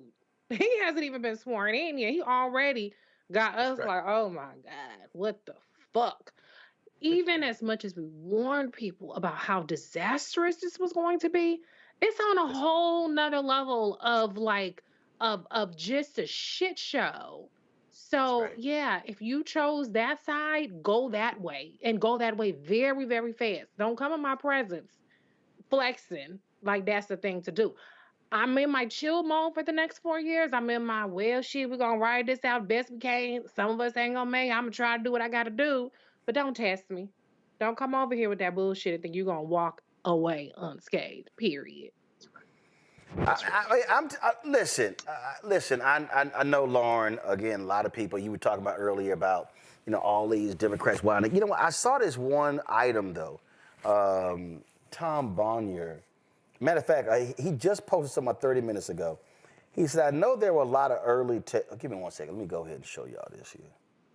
He was saying, he said, I know there were a lot of early takes last week that the Dem base stayed home. But as the votes continue to be counted, we now know that Harris won more votes than Biden in 4 of 7 battlegrounds and ran almost exactly even with him across the 7 states. And you can actually see the numbers right there. So let me explain for people who don't quite understand what's going on here. And I've told y'all this here. I've said this to y'all repeatedly, that elections in America are driven by white people. In the last 2 elections, 70% of the electorate was white. Which means, and I know we always say, without black people, Democratic Party, I get all of that. But again, you gotta deal with the reality of whiteness. And so I'm gonna find another, I posted it earlier, what happened in Georgia. And they broke down the turnout in Georgia. So I'm just gonna here it is right here. Let me put it in our group me. Then I can pull it up on my iPad, because I really want y'all to understand what happened here. And then when y'all keep hearing me talk about the numbers, and why we have to vote at 70% of our numbers, this next graphic is going to help you greatly understand what I'm talking about when we talk about the numbers that people don't get. Hold on 1 second. I'm gonna pull it up for you. Here we go. All right. This was, nope, not yet. Don't go to me yet. Here we go. Let me find it right here. Okay, this here dealt with, said Georgia is the first state to release full vote history for 2024. As a share of the citizen voting age population, turnout rates went up for all groups compared to 2020, except black Georgians. So look at this data right here, okay? For the total turnout in Georgia was 65.9%. Look at these elections. 57.4, 52.7, 65.5, 50.7. So turnout in Georgia was higher in 2024 than it was during COVID. Look at that white number. During COVID, now I want you to look at those numbers. In the 2016 election, white turnout was 62.7%.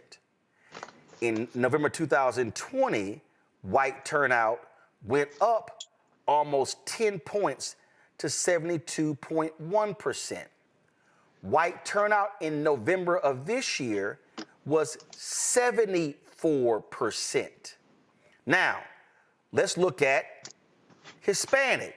Hispanic was 33.5 in 2016, was 38.6 in 2020. It jumps almost 4 points to 42.3% in 2024. But look at black. 2016, the black turnout was 53.3%.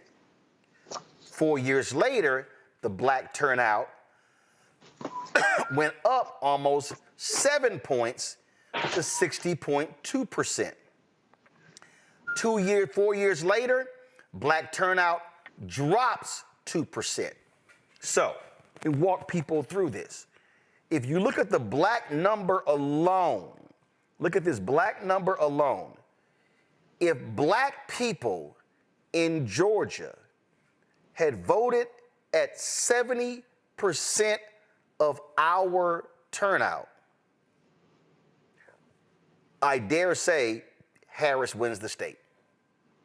Yep. Now, I mean, the numbers are right here, y'all. It's right here. That's additional 12 points. That's additional 12 points. That is a significant number of votes. Now, I said the exact same thing. If black people vote at 70% of our numbers in Philadelphia, if we vote at 70% of our numbers in Detroit, if we vote at 70% of our numbers in Wisconsin, then Gary Chambers always talks about it, what's happening in Louisiana. Folks, this is across the country. And so a lot of folk don't understand this. And so I will say this, and let me be clear. The strategy that was given to Vice President Kamala Harris was stuck on stupid. Follow what I'm saying here. Listen to me very clearly. They handed Vice President Kamala Harris a campaign strategy that was the same as Joe Biden. That's Jen O'Malley Dillon. Anita Dunn got walked out. That's pretty much what it was. This is what I have been long saying. If you don't spend your money on concerts in Atlanta and you put that money on the ground, I would love to look at a forensic analysis to say how much money was spent on concerts in Atlanta. I totally understand media attention. And let me be real clear. I am not chastising Meg Thee Stallion. I'm not chastising any of these different people. I'm speaking about how do you win? Mm-hmm. And I'm just going to tell y'all, because I've already said it before, but this is exactly what I said to the VP in November of 2023 when we had the dinner with her. And I've said it, y'all, numerous times, ever said to other people. This is what Roland Martin said. The Biden-Harris campaign from January to July should be in a massive education, enlightenment, informative stage. I literally said, y'all should be advertising enough with us to where we are in 6 to 8 cities a month broadcasting town hall conversations, discussions with black men, black women, young folks. I wanted to do something with Pastor Jamal Bryant at his church, and I only wanted 35 and under in the audience. Now let me explain what I'm talking about here. Now all of a sudden, you're counting numbers. You're actually engaging in conversation. Because what is it the research shows? People said, I ain't know. I didn't know. I didn't know. Now, the vice president did some of this, the opportunity tour, but what I'm talking about wasn't dealing with her. These should have been conversations that they were driving with black city council members, black county commissioners, black state reps, black state senators across the country. So imagine if you were organizing these discussions in all of these cities all across the country, and obviously in the 7 battleground states. Now all of a sudden, you're spending 7 months educating, informing, and enlightening people on what actually happened. I said, then you go from July, August, September, you now are in a registration phase. Then when you get to September, October, you're now in a voter phase. That's literally how you win. It's literally how you engage. I totally understand. Everybody listen to what I'm about to say. I totally understand having an HBCU strategy. But HBCUs only have a total of 230,000 students, maybe 240,000. There are 1.6 million black students at PWIs.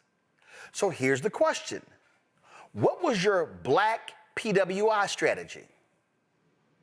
I don't think somebody understands what I'm talking about. I'm talking about literally how do you engage and win? The numbers were there for Democrats to win. They were there. But what you cannot do is spend so much time on Liz Cheney and thinking you were going to get those Republicans because the numbers didn't lie.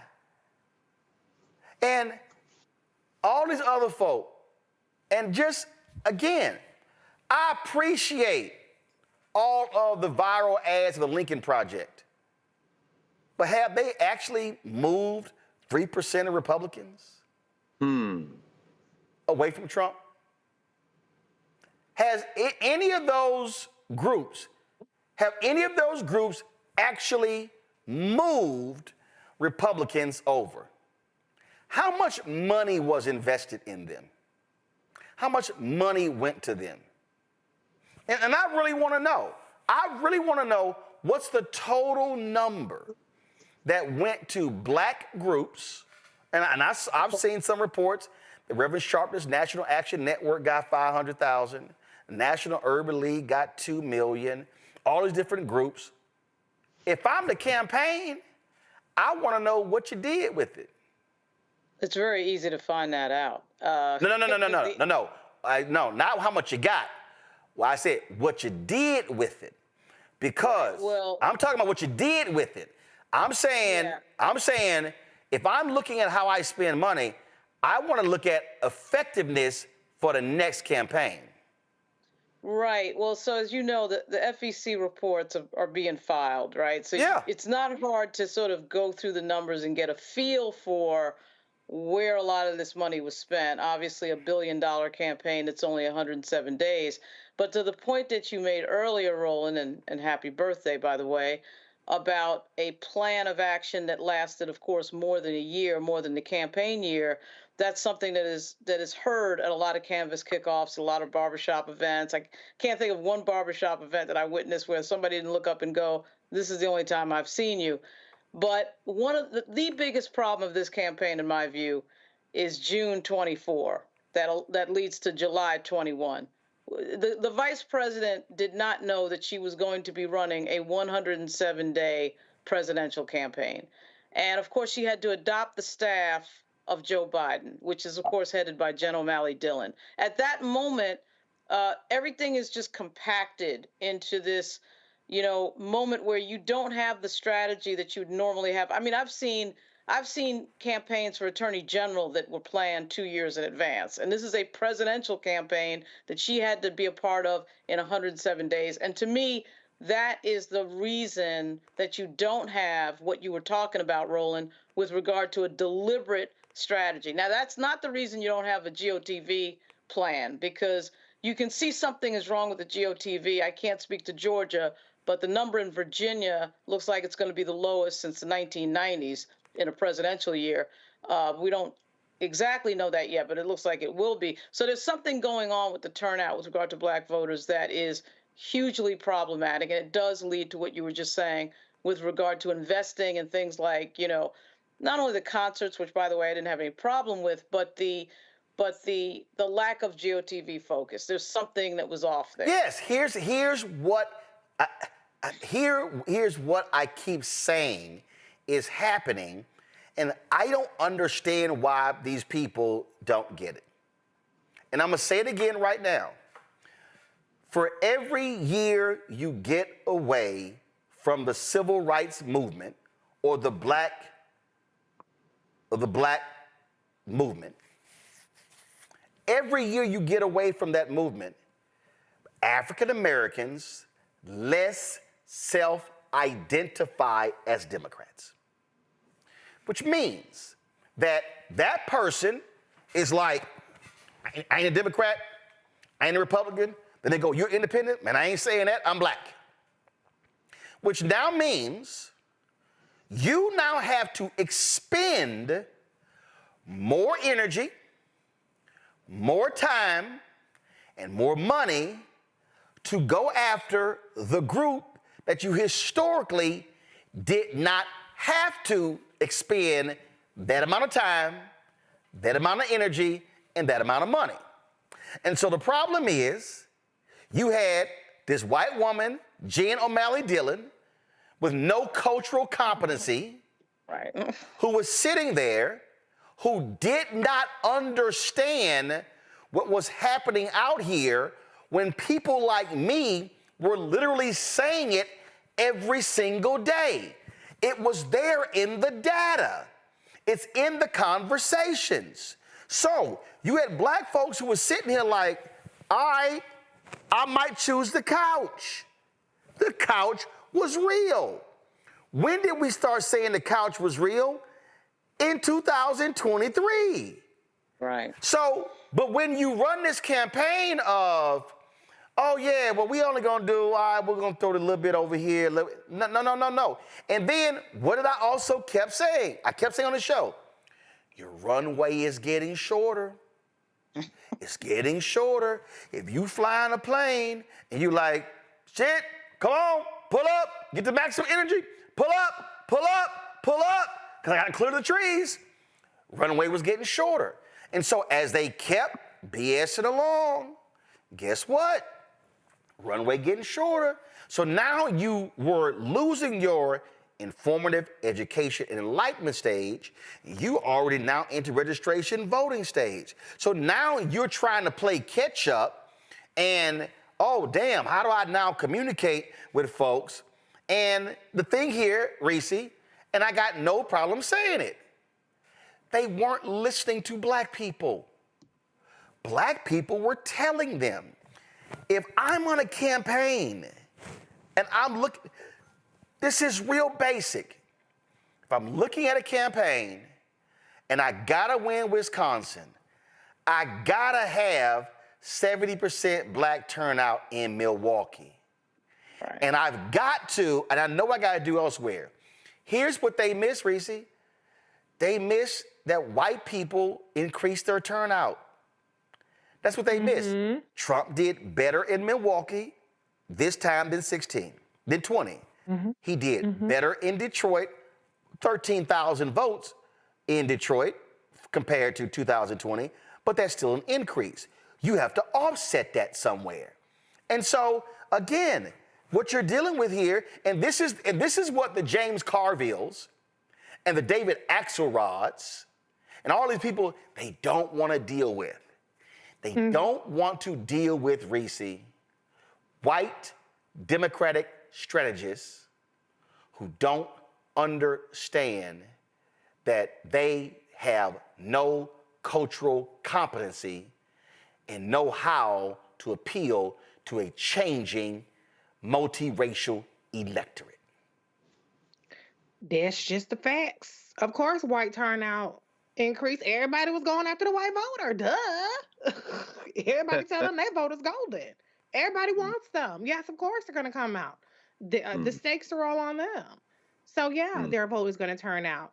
I think part of the problem is it really does go back to education and engagement. And it goes back to the choices that Democrats tend to make across all levels of government and trying to hop on the bandwagon of people who already have what they consider a platform instead of investing in the platforms that actually engage with Black people on a political basis and activate and move the needle with Black people on a political basis that speak to Black issues and not just entertainment and not just propagating the disinformation and the rage baiting and the Black trauma porn and all that bullshit. And so when they just want to hop on something, but those people don't have the credibility in moving the needle with getting people off the couch, with getting people to be able to carry forward the message of that education, when they don't want to invest in people who have credibility because they're not famous enough, because they're not celebrity enough, because they don't have enough followers, and they outsource the education to people who don't have the depth, don't have the range, and don't actually have the concern, who as soon as you lose or as soon as something don't go that way, oh, well, back to business as usual. We back to talking about who's fucking who's scoring what points, and none of this shit even matter to us. Meanwhile, those of us who do the work day in and day out, Roland Martin, Unfiltered, Urban View, The Root, Grill, all these people, Black journalists, I can name off 100 of them, who do this work, we still on the outside. We still fending for ourselves. We're supposed to just scratch and survive and do this out of a sense of community and purpose, which we do, as opposed to being invested. And then they ask dumbass questions like, where's our Joe Rogan? Hello? Where's the money? Where's the investment? Where is the platforming? Where is the, hey, if I come on your show, you're going to have the best ratings. I'm not talking about my show. My show's lit. But I'm just saying for other people, The View got the best ratings than they had in how many years? Fox News, best ratings they'd have in how many years? When they make the choice to bring their capital and marry it with credibility of those who do this work, that could actually work, but they don't want to do that. But also they're hard-headed. They want to engage consistently. They just want to try to hop in and hop out, go to the Black churches, hop in and hop out, go to the HBCU, hop in and hop out. Right. This work, it requires cumulative, consistent engagement. To the extent that you can't do the level of work that is required, then you have to partner with those who are doing it and help build that ecosystem and that infrastructure. Until Democrats do that, and like you said, with Black people who have cultural competency, and not just us, because you got to get the Hispanics back, you got to get the Asians, you got to get everybody. Until they learn that lesson, then we going to all be sitting up here talking about how white folks did what white folks did, and we all sitting up there left holding the bag. I remember, Greg, in the first quarter of 2024, a Trump PAC was running radio commercials they were running commercials on Black radio stations, ripping Democrats on LGBTQ issues and transgender. And I remember saying to several folks in the campaign, y'all better deal with this. I said, I'm telling y'all, this is gonna be an issue for you. Blew it off. Late in the campaign, when I asked about those transgender commercials, this is what a high-ranking campaign official said. We don't see any movement in the data that this is having an impact. I said, don't nobody spend $120 million on ads and it ain't having no impact. No, they tested that earlier in the year and they saw the movement and they said, let's go hardcore with it, let's go all in. Again, this is what happens when you run, when you have arrogant, strategists who say, no, we know best, candidate, we got this here. And I'm just going to go, just like, listen, when they had that rally in Houston, even I went, why y'all going to Houston? I'm from Houston. I love my hometown. But I literally said, why are y'all having a rally in Houston this late in the cycle? Well, we're going to center reproductive rights. I said, Houston, Texas you ain't winning Texas. I said, Colin Allred ain't winning Texas. He was horrible with black people all around the state. That's why he lost by 9 points. So I'm like, you spend a massive amount of money on a rally in Houston to center reproductive rights as if that was going to make a difference. That would have made more sense to take that money and literally go hardcore on the ground in Philly, all across Atlanta, in rural Georgia, and Detroit, and East North Carolina. But again, I ain't a white Democratic strategist, but guess what, Greg? It's a whole bunch of white Democratic strategists who created companies that overnight took in millions of dollars. One of them just started 2 years ago. Greg, go ahead with your comment, and then I gotta play y'all. Somebody just posted this wonderful video from Representative Ilhan Omar. Just 3 seconds of loveliness. Go right ahead. Roland, I mean, there is no one solution. There may not be any solution. And I say this again, I repeat it ad nauseum at this point, having no investment in the United States of America as an ongoing enterprise. My investment is in our common humanity and as an African person. The Democratic Party is not at a crossroads. Nope. And they're not going to change. They are soft white nationalists. We agree with many of their policy positions, which is why, and this is for my friends who are so radical, who are going to be fine, particularly the college professors who have benefits and health care and this kind of thing, who think they're going to be fine, who would say that you and I and Reese and Lauren and everybody here on this network are shills for the Democrats. I would advise them to read Ron Walter's book, White Nationalism, Black Interest. Black people move with the Democratic Party because the policy recommendations and the policy agendas of the Democratic Party more closely align with our values. Right. We have expressed them in our politics, not because we identify with the Democratic Party, using as a means to an end. That having been said, the thing that blocks the Democratic Party is, of course, their white nationalism. They are white nationalists. James Carville is useless as a human being. No. James Carville, if you want to impress me, why don't you keep your ass in Louisiana and why don't you organize Democrats in your home state? Well, that's what I mean, Roland. The fact of the matter is he does not want to impress you because you're not a human being. So I don't want to hear him running his mouth. Why don't you organize Dems in your own damn state, James Carville? He's not going to talk because black people are two-dimensional, one-dimensional, really. The black person in the mind of the average white nationalist is a movie black person, a basketball player, a singer. That's why they have huge rallies. They're feel-good releases. And at the top of the class food chain among the white nationalists, and this includes all the, as you call them, the smart-ass white boys, they're going to be better than fine. They're already preparing to spend millions more in the midterms. The challenge we have, and this is, of course, the challenge that we saw with Brother Jones in Arkansas, where the insufferable Huckassan, Governor Grimace, beat him because white nationalists would rather vote for an indeterminate liar over a literal rocket scientist because they will take their whiteness over everything, even on the way to the cemetery. The Democratic Party understands that, which is why they continue to chase the phantom white voter. When I say there's possibly no solution to this, I mean there's possibly no solution at the federal level, at the national level, at the conceptual level of a notion of America. To quote the late Elijah Cummings when he says, we're better than this. No, Representative Cummings, there's no we, and this entity is not better than that. George Washington was a fascist, where we're concerned. Thomas Jefferson was a fascist, as far as we're concerned. Abraham Lincoln didn't give a damn about us when he signed the Emancipation Proclamation. He was trying to make love to the South, to make them come back home.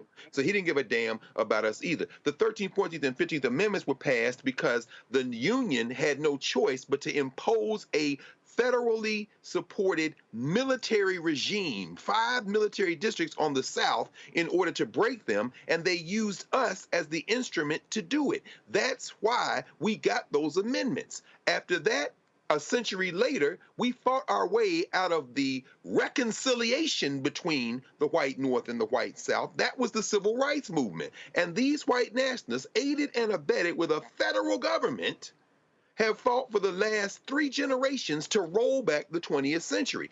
I think finally, perhaps now, they may have broken it and we may see some progress. What do I mean by that?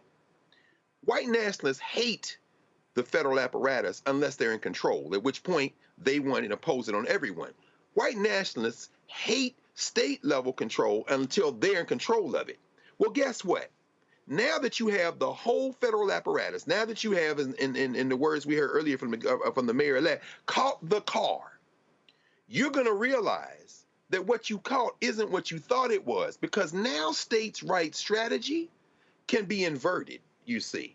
Wes Moore in Maryland, Gavin Newsom in California, Gretchen Whitmer in Michigan. Fine, that's at the state level, but the key to this is the local level. Yep. James Carville is never going to talk to local people organizing, to local people on city councils and school boards. Well, guess what?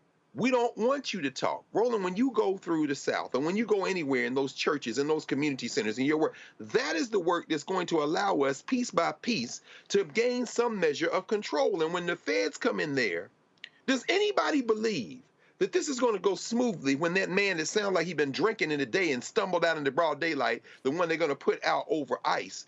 Does anybody believe that when he tries to send some troops into New York City or South LA or Atlanta to snatch children, particularly teenagers or any child, out of a school room to say that they are illegal, does anybody think this is going to go smoothly? I'm not talking about there won't be pain. I'm not talking about there won't be violence. I'm not talking about the fact that they will use the military. What I am talking about is that having taken the apparatus, they may very well now, and I'm kind of counting on this, break it.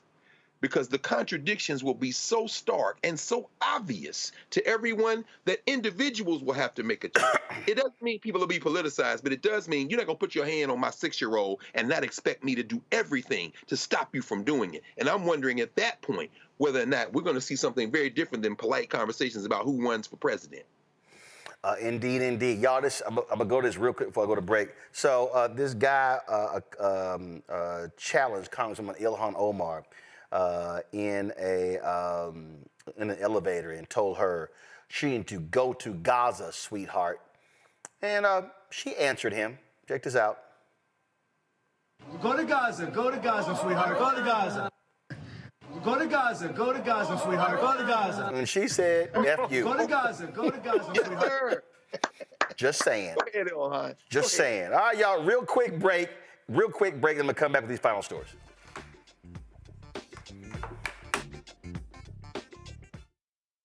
When you talk about blackness and what happens in black culture, covering these things that matter to us, speaking to our issues and concerns. This is a genuine people-powered movement. There's a lot of stuff that we're not getting. You get it, and you spread the word. We wish to plead our own cause.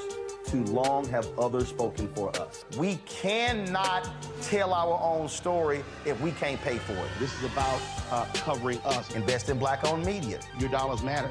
We don't have to keep asking them to cover our stuff. So please support us in what we do, folks. We want to hit 2,000 people, $50 this month, raise $100,000. We're behind 100,000, so we want to hit that. Y'all money makes this possible. Checks and money orders go to P.O. Box 57196, Washington, D.C. 20037-0196. PayPal is R Martin Unfiltered. Venmo is RM Unfiltered. Zelle is Roland at RolandSMartin.com.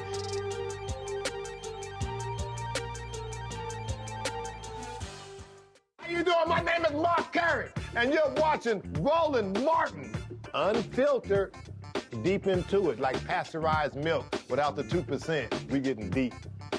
You want to turn that shit off? We doing the interview, motherfucker.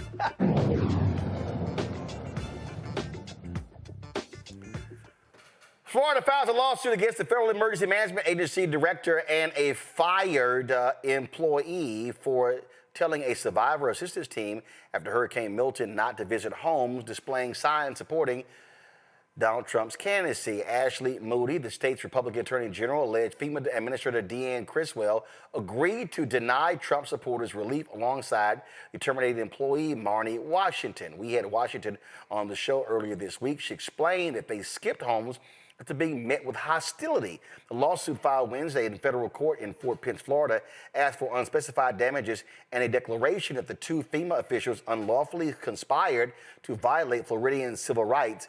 Marn'i is still trying to get her a lawyer, so I really hope a black attorney steps up to help her, because this sister has been just maligned left and right by folks all around this country. And so that's the latest happening here. Oh, y'all, Rudy Giuliani's attorney, maybe they can call her. They want to stop representing him. On Wednesday, attorneys Kenneth Caruso and David Lakowski cited New York rules allowing them to withdraw from representing the former New York City mayor as he battles with two black Georgia election workers over their efforts to collect a $146 million defamation judgment. The attorneys say they have a fundamental disagreement with their client. They also cited provisions allowing withdrawal when a client insists upon presenting a claim that can't be supported in good faith, and when a client fails to cooperate in the representation. A representative for Giuliani says he was blindsided by the motion, which was filed 2 days before the deadline for Giuliani to turn over property and financial information to the two former Georgia election workers, Ruby Freeman and Shay Moss. U.S. District Judge Louis Lyman has yet to rule on the attorney's request. Oh, I hope they take every damn thing, Reese, everything. Hi to money, y'all. It's poor people around by the name of Rudy Giuliani. Listen, this is reparations, and I fucking love every bit of it. Yeah, drop that client like a bad habit, because that's what Rudy Giuliani is. And I hope that them black ladies, Shay Moss and Ruby, are somewhere in their Rolex watches and whatever that old ass Jag or whatever he had is, and in their penthouse suite, just sipping on champagne, living their best life, because you definitely deserve it in Trump's America that we about to enter into. Take all of it. Honey. All right, a West Virginia corrections officer charged in the death of an inmate in 2022 has pled guilty in federal court. Mark Holdren admitted he conspired with other officers to violate an inmate's civil rights, which resulted in his death. The inmate, identified as Cortez Burks, had been in jail for less than 24 hours when the assault took place. 4 other correctional officers, as well as former Lieutenant Chad Lester, were all indicted in November 2023 in connection with the death. Tony and Booth had already entered guilty pleas in the case and will be sentenced in January. The trial for the other defendants is scheduled next month. According to his plea agreement, Holdren faces a maximum penalty of 30 years in prison and a fine of up to $250,000. Again, here's another corrections officer going to prison. That's what happens when you have a progressive Department of Justice Civil Rights Division, Greg. You're on mute. Sorry about that. Absolutely, Roland. We're not going to see that again. We remember Jeff Sessions. We'll see Matt Gaetz. But that doesn't mean you don't go to court. It doesn't mean that you don't fight. And I think what they're on the verge of, we're going to see a lot of people emboldened in this administration, a lot of racists, although Trump knows how to not pay back favors, so Rudy Giuliani's in trouble. And I hope you'll share with everyone what you put on Twitter, which I just saw, which is the positions that I think you say that Tim Scott and Byron Donalds are up for in the Trump administration. Yeah, but, somebody asked, they said, are they going to get appointed to the cabinet? I said, yeah, as the White House usher. Yeah, head usher at the White House. Ooh, maybe they'll go one, which means they're going to have to fight it out. Maybe they'll throw the bow tie in the middle of the floor and then put them both in there and say, whoever comes out, you get the job. But yeah, we're going to see a lot of people emboldened. And it's really tragic because you spent the first part of this show dealing, of course, with Attorney General Clarke, who could have been the Attorney General of the United States had people shown up in the way that we needed to show up.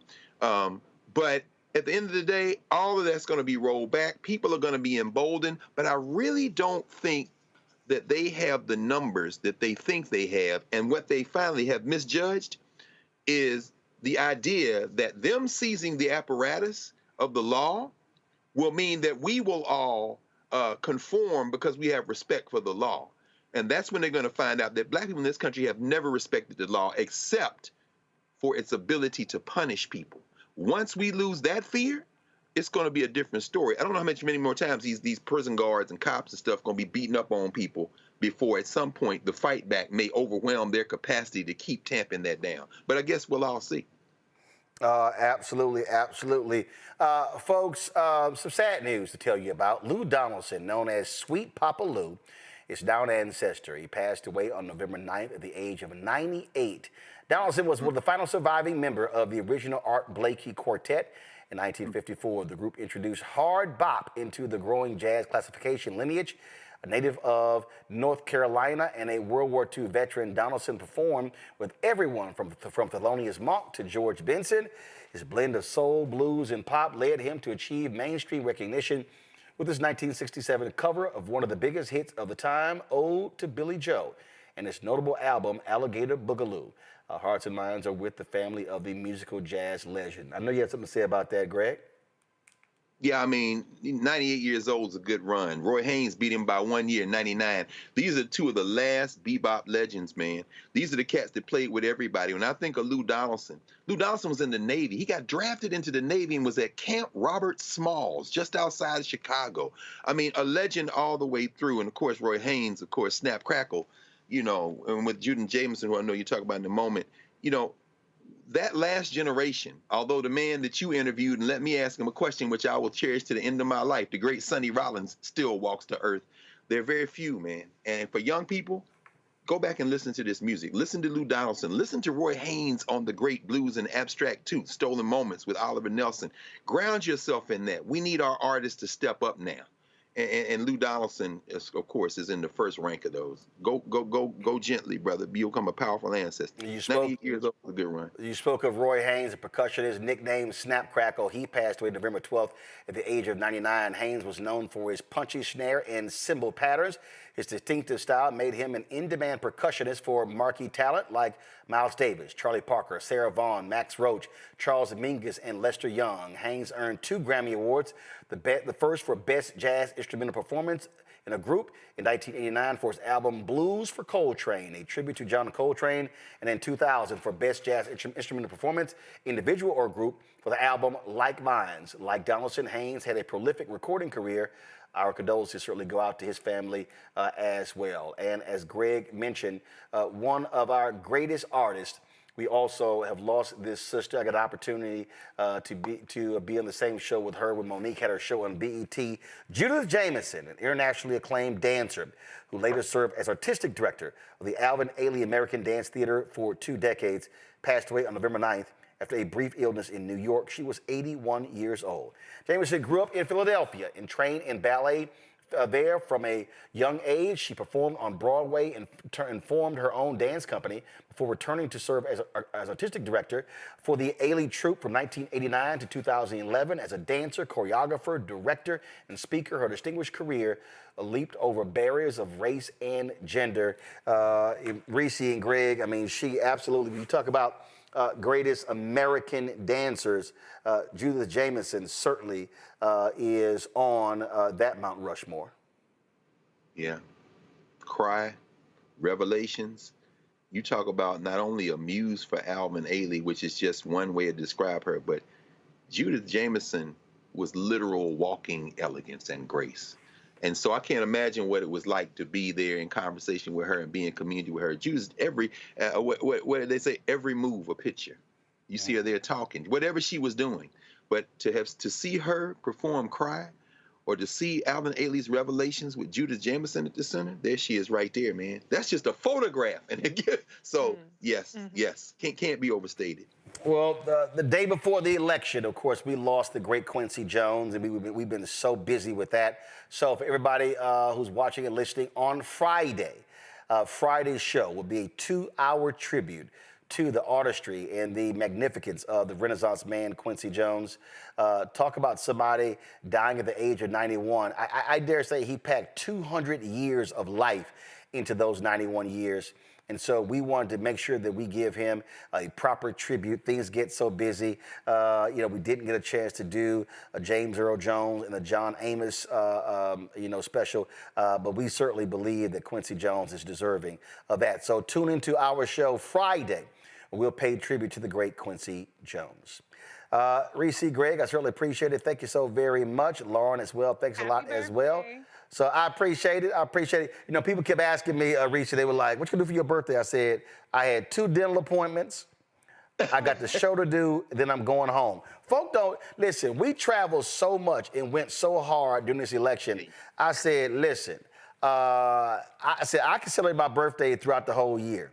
I said, between now and January, I said, look, it's about just resting. We got events coming up, of course. For instance, we'll be in Atlanta next week doing a couple of shoots.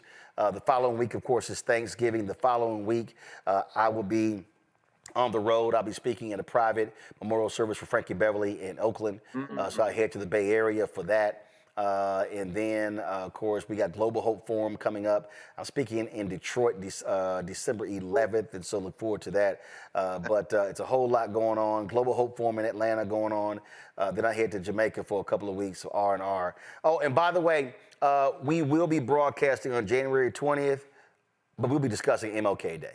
So just letting y'all know. There you go. Right. There you go. Just letting y'all know. So I'm letting y'all know what we gonna do. And so I'm trying to work it out. We may be at the MLK Memorial broadcasting from there on January 20th. And so there will be no mention of anything else on January 20th. I know that's but MLK Day. That's what happens when you own your shit. All right. Reese, Greg, I appreciate it. Thank you so very much. All right, folks, don't forget, support the work that we do. Join our Bring the Funk fan club. Our goal is real simple, getting 20,000 of our fans contributing on average $50 each a year. That's $4.19 a month, 13 cents a day. It raises $1 million. Plus, to be able to fund the operations. Our expenses are about $195,000 a month. And so it's a lot that are going on. And so we want you to support us. Now, we finally have gotten around Cash App and all of their drama. If y'all want to support us via Cash App, you can do so by using the app Stripe. This is the QR code to use. So point your phone to it, tap it, click the Cash App and to continue, and then put in your amount.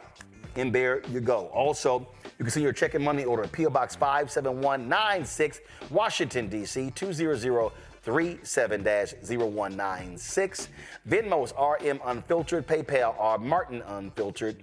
Venmo RM Unfiltered. PayPal R Martin Unfiltered. Zelle Roland@RolandSMartin.com. Roland@RolandMartinUnfiltered.com. Download the Black Star Network app. Apple phone, Android phone, Apple TV, Android TV, Roku, Amazon Fire TV, Xbox One, Samsung Smart TV. Be sure to get a copy of my book, White Fear, How the Browning of America is Making White Folks Lose Their Minds. Available bookstores nationwide. So I'm going to go home, have some dinner, celebrate my birthday. 56 years around the sun. My brother's birthday was yesterday. 57 years around the sun. His son's birthday, my nephew Chris, was on the day before that. 17 years around the sun. And so we got lots to celebrate. And my grandmother, God rest her soul, her birthday was the 16th of November. And so a lot of Scorpios in our family. All right, y'all. I will see y'all tomorrow right here on Roland Martin Unfiltered on the Black Star Network. And again, thank all of you for moving us to 1.5 million YouTube subscribers. Next goal, 2 million. Holla! Black Star Network is here. Oh, no punch! I'm real revolutionary right now. Thank you for being the voice of Black America. All momentum we have now, we have to keep this going. The video looks phenomenal. See, there's a difference between Black Star Network and black-owned media and something like CNN. You can't be black-owned media and be scared. It's time to be smart. Bring your eyeballs home. You dig?